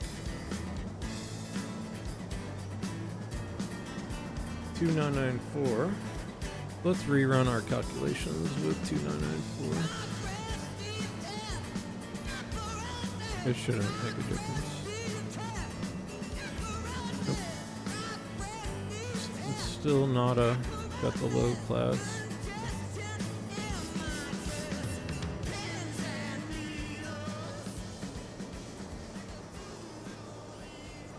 All right, that was Iron Lung. That's still going.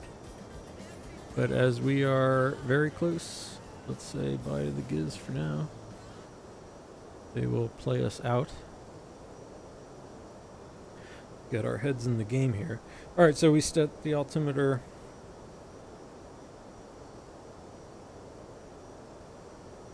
So seatbelts are on. Let's go ahead and we'll say landing lights can come on. Strobe is already on. On. Take off. Seatbelt. Ding.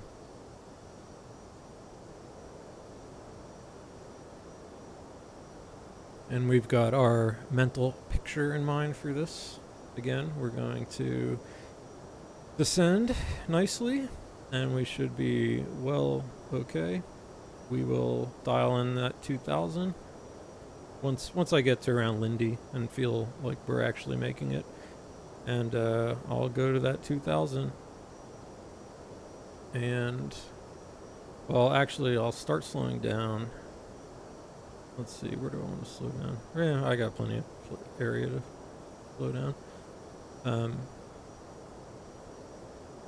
And I will set that flight path angle to get me started, I think.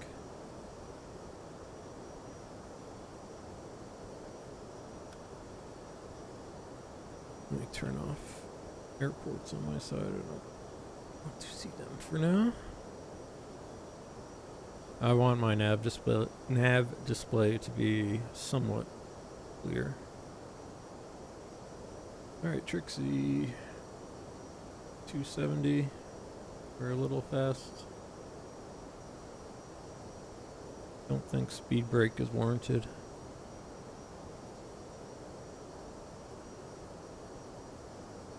Alright, here we come.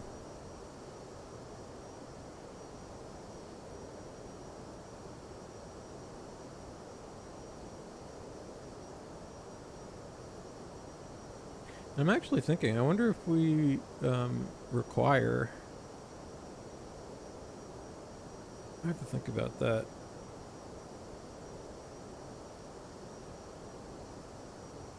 Because you can't go visual at that point if we're in the middle of clouds. Like right as we're coming up to our final approach fix, we're going to be in what seems to be pretty thick, foggy conditions. Alright, but it's warm.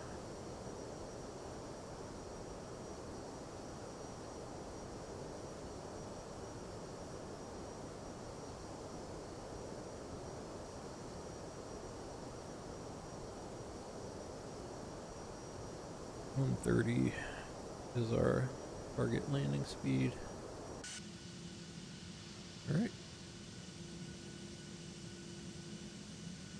Approaching water and therefore green. Goodbye desert. American Southwest. Very cool part of the world. So let me check my rad nav. Also, that will have the mission bay gives us kind of a very crude sense of how far we are. We've got our ILS 110.9. Not care about the slope because there is none. No glide path.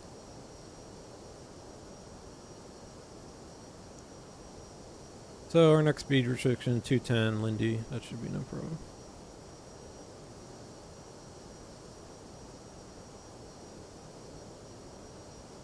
All right.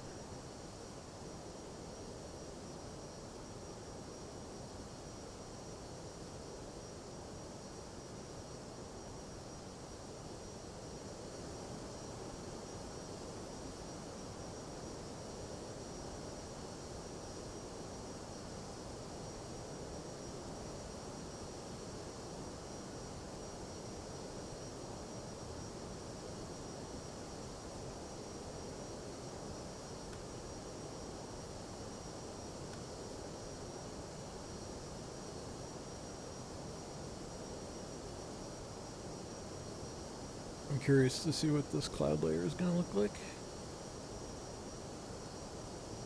Alright, Lindy. One we care about.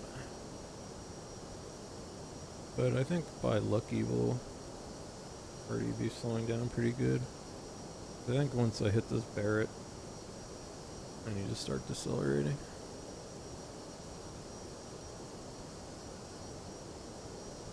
Yeah, here it comes. I'm looking in the FMC. It looks like this is kind of consistent with what I'd want to be doing anyway.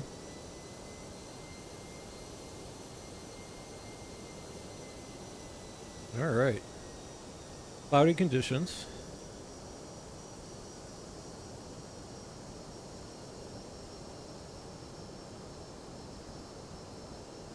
Now that we're closer here, I am also going to dial this down to 2,000. And one thing to keep in mind is our missed approach is 2,000. So I will not be touching that button anymore. If all goes well.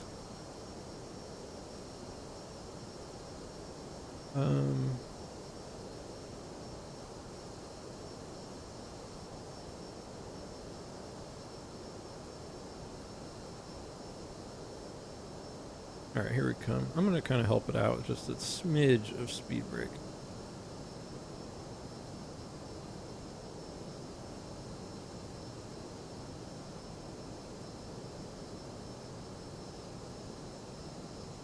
Sort of unnecessary, but I've been coming in so hot lately. So speed brake is are these little guys here. The shadows are looking a little odd today.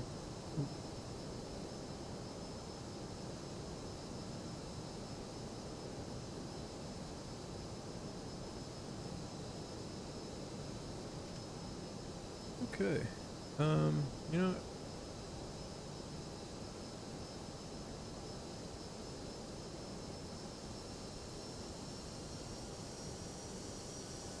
alright, green dot. Go ahead and activate approach phase. And I'm gonna pull right now. We stay here at green dot. Going to arm the spoilers.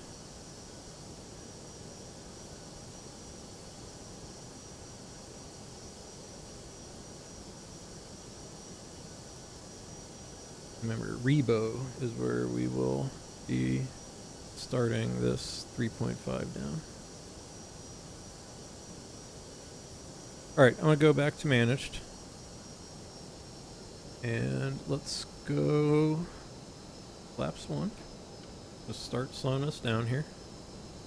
No prizes.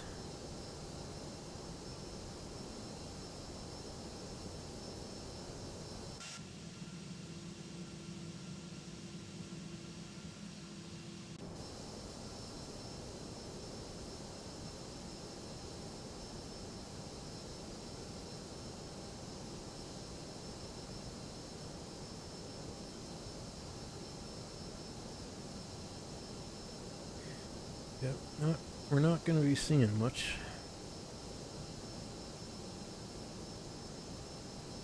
Let's help ourselves slow down a bit more. We're just under flaps 2 speed, so speed check flaps 2.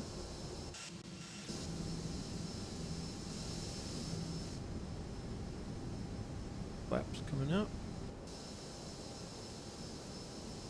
Alright, making our inbound turn.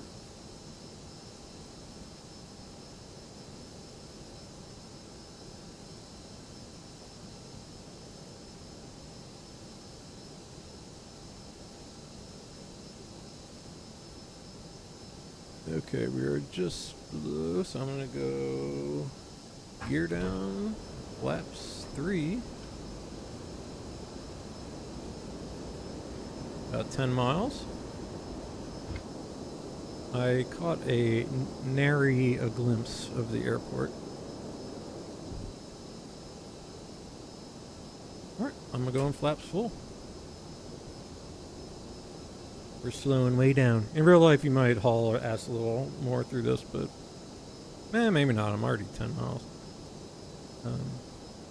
Alright, before landing, cabin crew, all good. EFIS is all good. Terrain required. Landing gear down. Flaps set.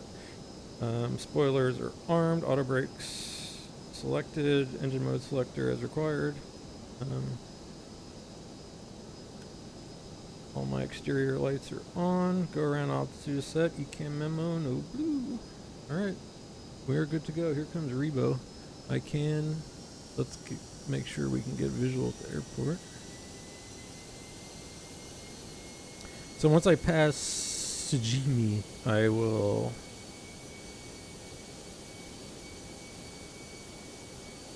go to the flight path angle.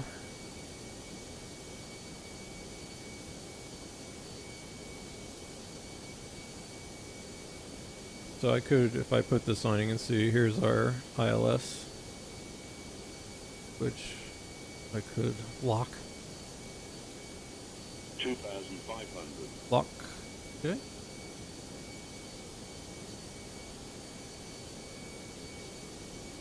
Here's that restriction.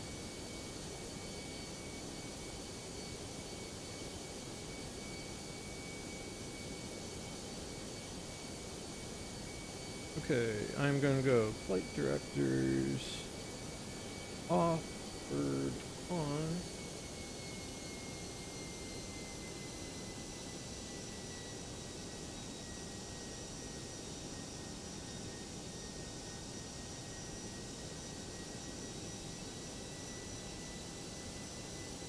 And set that 3.5 down.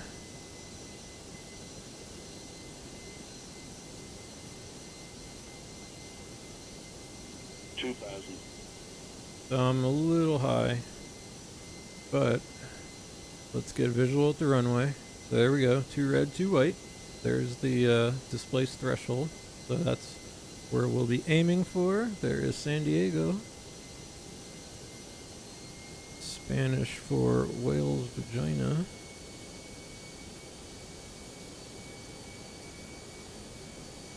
Alright, Rebo, down. FPA, negative 3.5.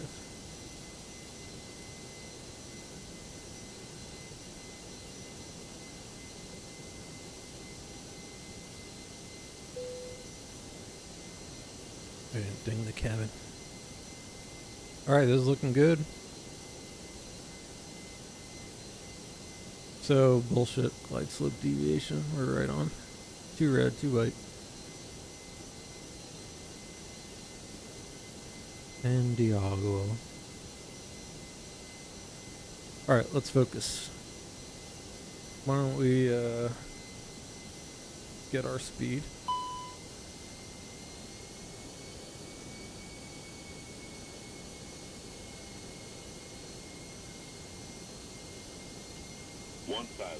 Alright, let's go autopilot off.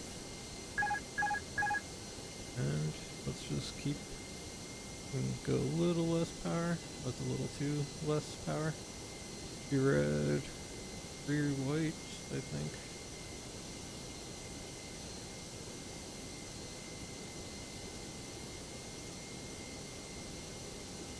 Alright, so I'm visual at the runway here. Like 100 above. 500. Approaching 27. Minimum.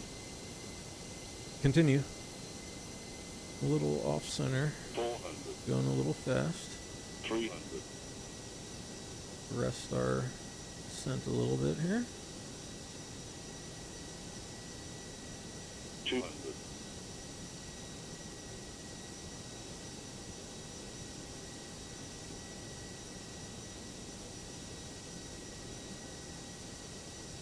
Red. Good. Landing zone. Come in. 100. 50. 40. 30. 20. Retard. Retard. 10. Retard. 5. Retard. Retard. Retard. 5,000 feet remaining. Reversers. And manual brakes.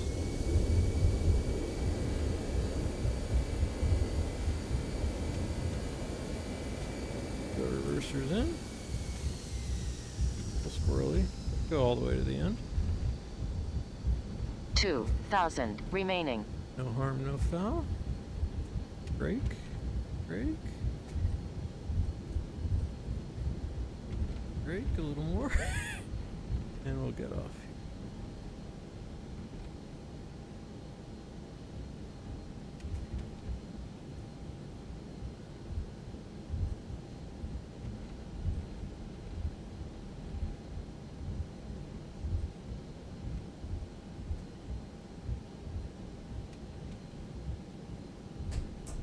Alright, speed brakes. Flaps come up.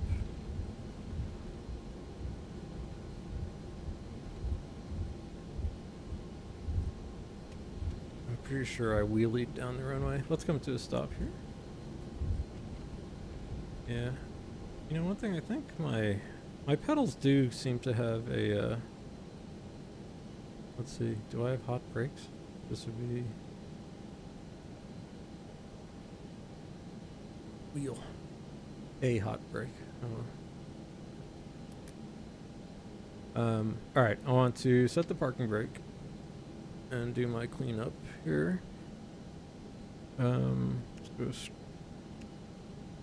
strobes off. Landing lights off. This is a taxi. And we'll get rid of the runway turn off lights. And let's start the APU. Go. Alright, we are in San Diego. Let's park at a Terminal 1 somewhere. Let's take a look. Princess parking right there. Yep. Alright, terrain off. Weather off, predictive wind shear off, transponder can go standby for our purposes here, and let's ditch the parking brake.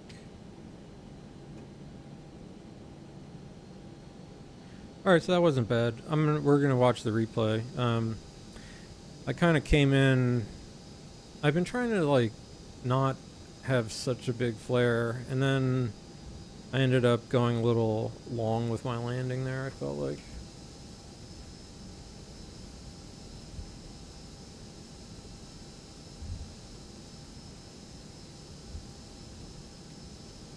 so I should just commit to the long landing, and instead of trying to slam it in the landing zone, I think.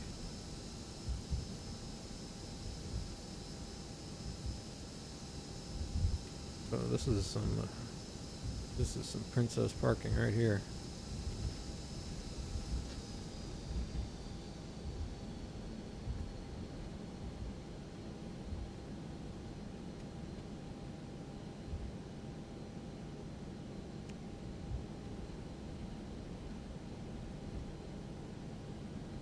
I don't trust this thing.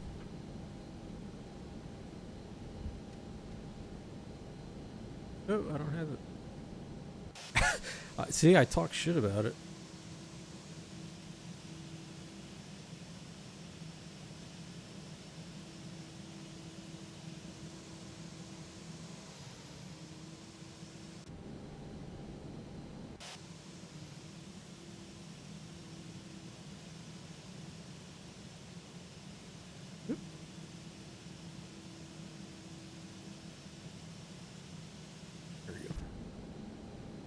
Oh, now you come alive?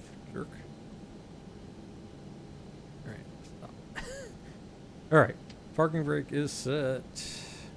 APU bleed on. I guess APU is certainly available. Yep. And alright. Off, off, off, off, off. Let's free our people. Our engine's off. Okay, now we're on APU power. And free. Smoke. And awesome.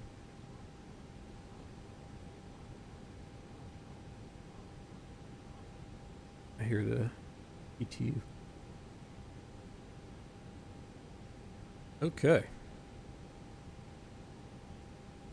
There's something that I kept forgetting while I'm doing my after landing checklist. Brake fans as required, always for me. I turned the nav display off, APU started, anti-ice is off. APU bleed is on, and all my other lights are off. Alright, this is here.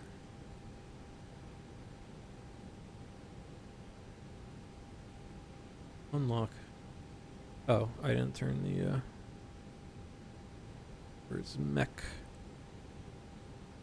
Mech. External power. Chocks. I want to get rid of that.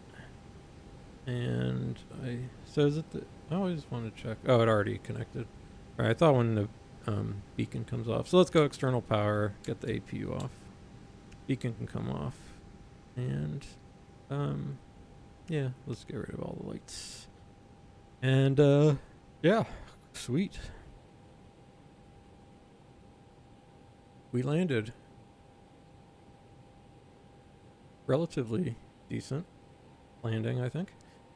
So, let's do the most fun part of X-Plane. That is replay to see our landing.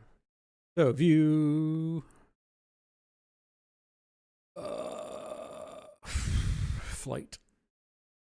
Toggle replay mode. Alright. Here we come. So the clouds ended up not really being too much of a factor. Alright, so here we are before this looks like flaps. We'll watch our whole landing. This looks like flaps 3 gear down happening.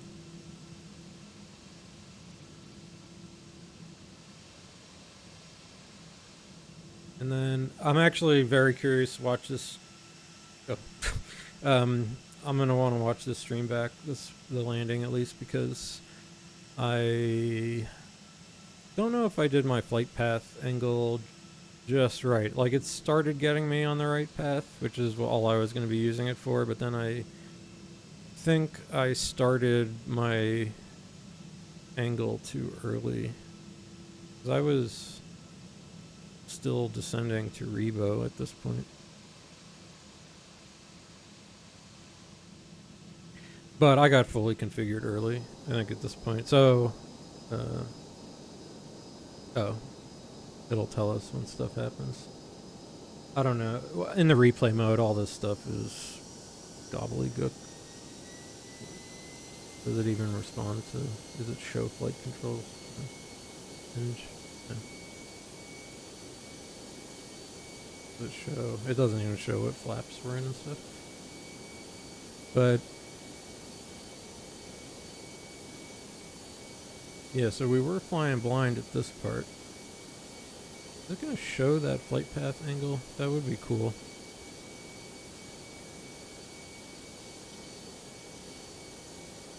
So, one thing I was just kind of staying on our LNAV path and didn't use the localizer till the very end.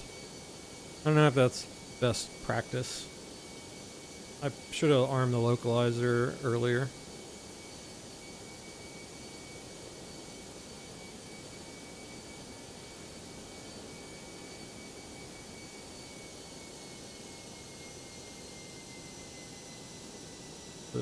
See, I put my 3.5 because I felt like our approach got arrested a little bit when really I was waiting for this rebo. I wonder if I put a rebo fix in. Oh, I can't. Whatever. 2000. Let's watch from inside first. I got off the glide path, or the localizer too. There was a little bit of wind, but I don't think enough that I shouldn't have let it do that to me.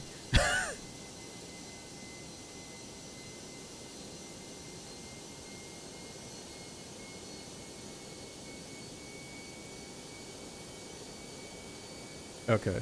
Alright, so I mean... Alright, that was fine. So what was I, 5 nautical miles when I... Alright, Rebo is 5.2, so I was a little bit late, and that's why I was maybe one... so what I want to do actually is watch the Pappies, so that's these lights, because I am curious... At some point I just couldn't... on my screen I just could not make out what I was seeing. As you can see, it's a little blob, but I'm pretty sure at some point soon here I got high. But it was just like, a video game. One mod I would definitely take in this game are big, giant, flashing Pappies. But in fact, I have an opposite mod that takes away all the crazy lights. 1000.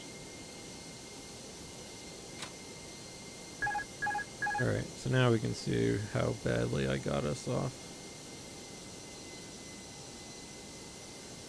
Alright, still 2 red, 2 white. Even right now, it's like hard for me. My eyes are so bad. 2 red, 2 white. There's the 3 white. I am nosing down, so that's good. 100 above. I was correct in my assessment of being high. Alright, there's... Minimum. Continue, I was stable. I was off center, but... 400. 300.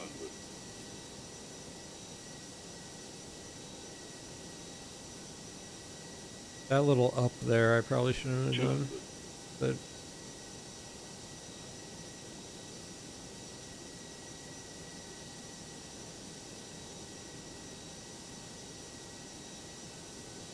Alright, let's watch our attitude. 100. 50. 40. 30. Retard. 10.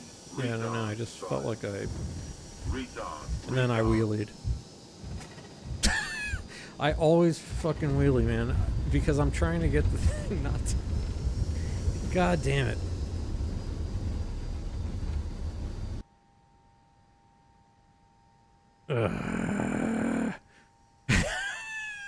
Oh man, god damn it.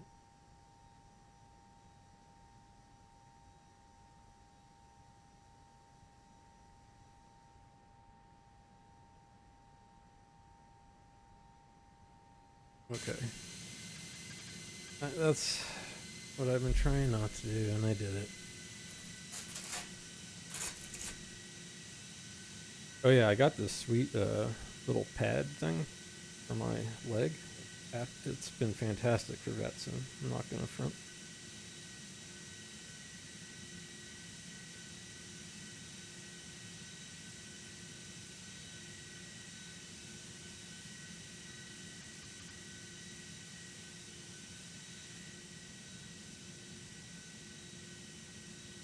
So that's so long. Or not? Well, yeah. Hey. God damn it. So, all right. So as I understand it, in these Airbuses,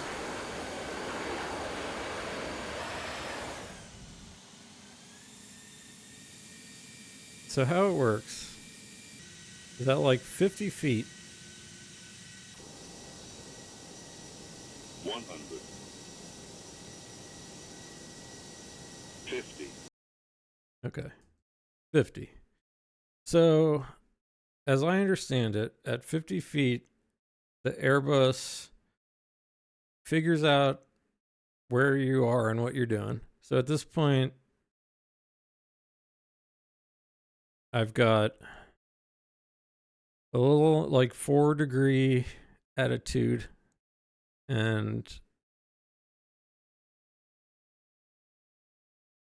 I don't really know. I should look this up. I don't really know how to describe what is happening right here, but I mean, I know what is happening, just not so at 50, let's watch like this. Man, I should make a recording of this for here, let's take some screenshots. There's 50. All right, so there's 50. Let's watch it from 50 on.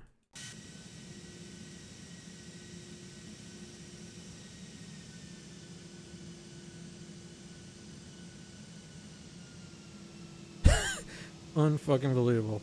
All right.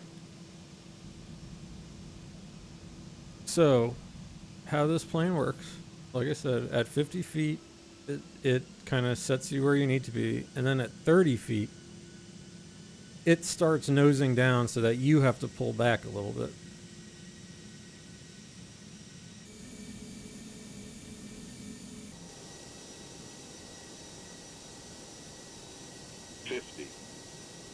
Let's get our picture at 30. 40.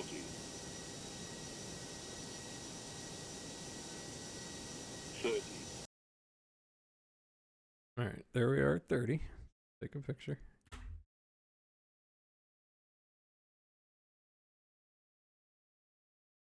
Go back inside.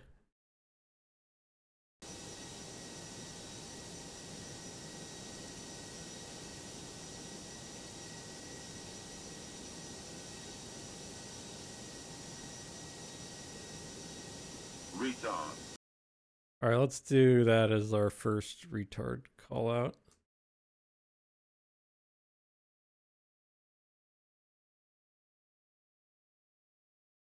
Okay. Go back inside. This is forensic shit here, people. 10. Retard. 5. Nope. 5. All right. Take a picture at 5.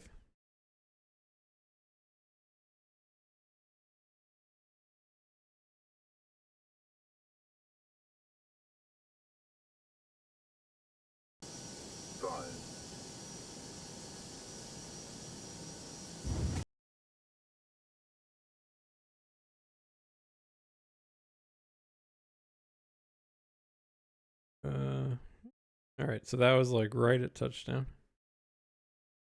Screenshot. So now it just, we're down, so I don't think there's any more call outs. Retard. Retard. Retard. Retard.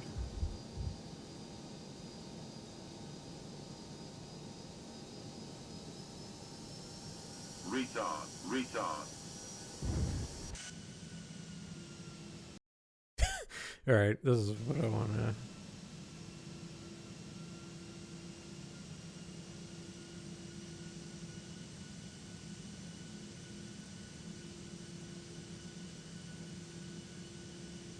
Oh cool, you can see a little bit of wing flex. Alright, so there I am at touchdown.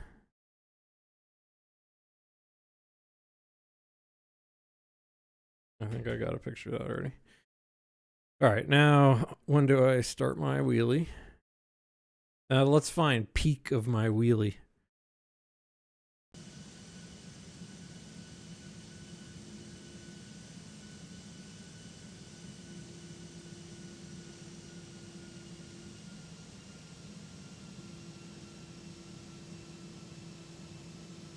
That looks like it. Ah, man. So I'm just maybe just doing way too much back pressure. Do I go even higher than that? No, but I hold it for a while.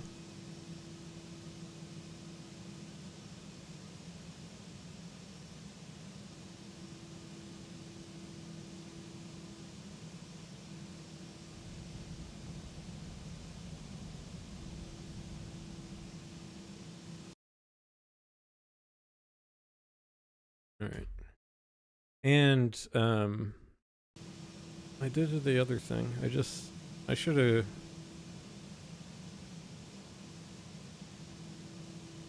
Let's do right when nose touches down.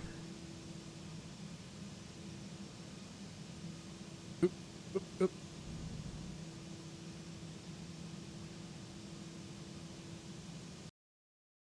Oops. We'll take that one.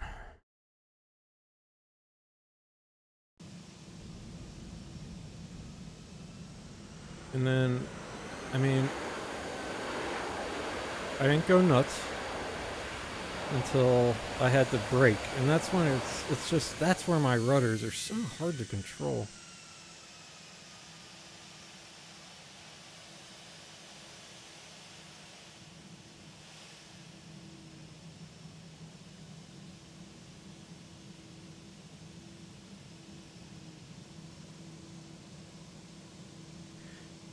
Alright, and then this is what I was trying to not do also. I mean, it was good until I burned out. So that shit I'm trying to stop doing too. That's the other thing. So I was all over the place exiting. But at least I stopped kind of straight. Straight enough. Alright, besides the wheelie, and besides the skid out right there.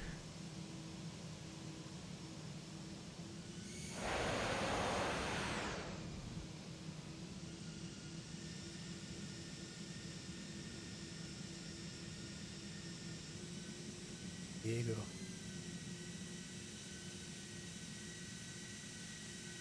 So yeah, like I said, I'm mostly happy with that. But it's still some of the stuff I'm trying to get out of my system still happened.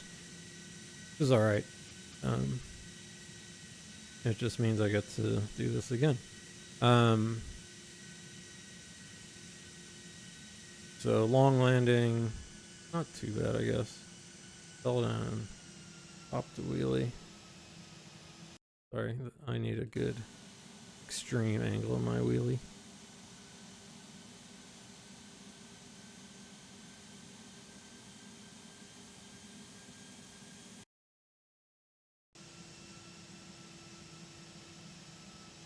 That looks like the peak. All right, what's a good shot for this?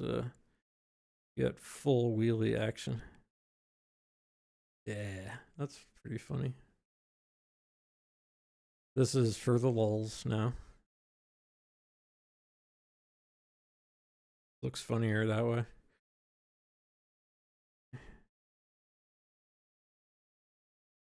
Let's go to I'm having a lot of fun today.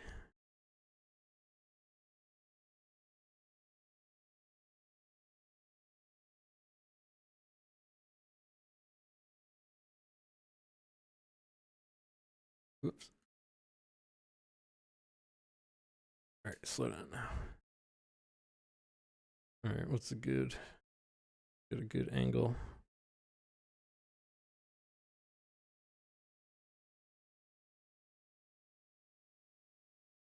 Yeah.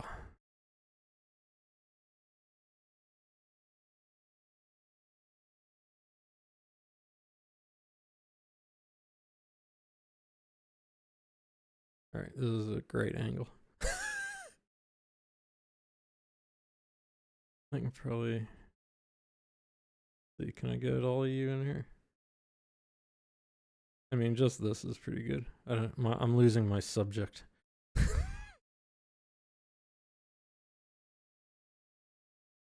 All right, that's funny. I like that.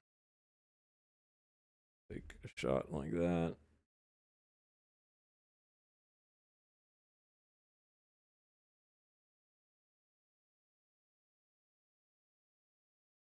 Oh yeah, that's good too.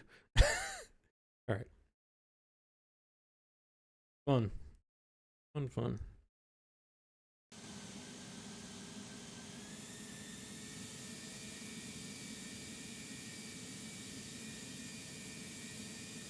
One more time. From the wheelie angle.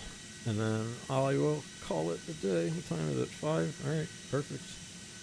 Real life is about to start happening.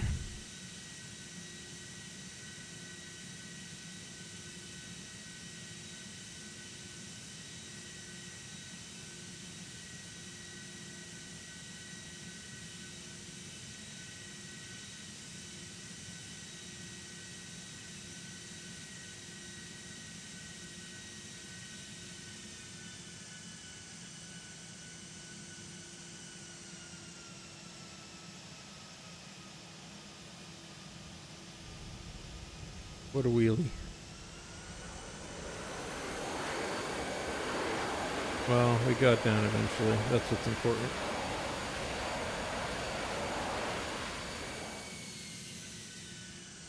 Alright, these should be some funny pictures to share in any case. Alright. Thank you, replay mode. That was nice. 1,100 feet remaining. Flaps. Ah! Okay, Ras Lady, I'm sorry. Alright, yeah, well that was fun as usual. I might stream again tomorrow at some point. I'm trying to get as much in while I have the time. So that is that's what all this is. So I'll probably stay in the 319 for a little bit longer, probably just until my trip, actually, and we'll try and get that wheelie out of our system. And man, I'll just say I was talking about this morning, and I was really trying not to do that, but I did it anyway. But it's a feel thing. So in any case, thank you everyone and no one and myself for watching. I will see you later, and enjoy the musical stylings of King Gizzard and the Lizard Wizard to see us out. And we will take a little gander at San Diego. They got plenty of chickens in the sky there. All right, bye everybody. Thank you very much. Probably would have been better off, do my own thing. You're a scumbag, man. I do like eating the scraps. You like chicken? I do like chicken. This one's about them chickens in the sky.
White crusts on my banquet, puddles of my wine. A revel in the present, each moment a lifetime.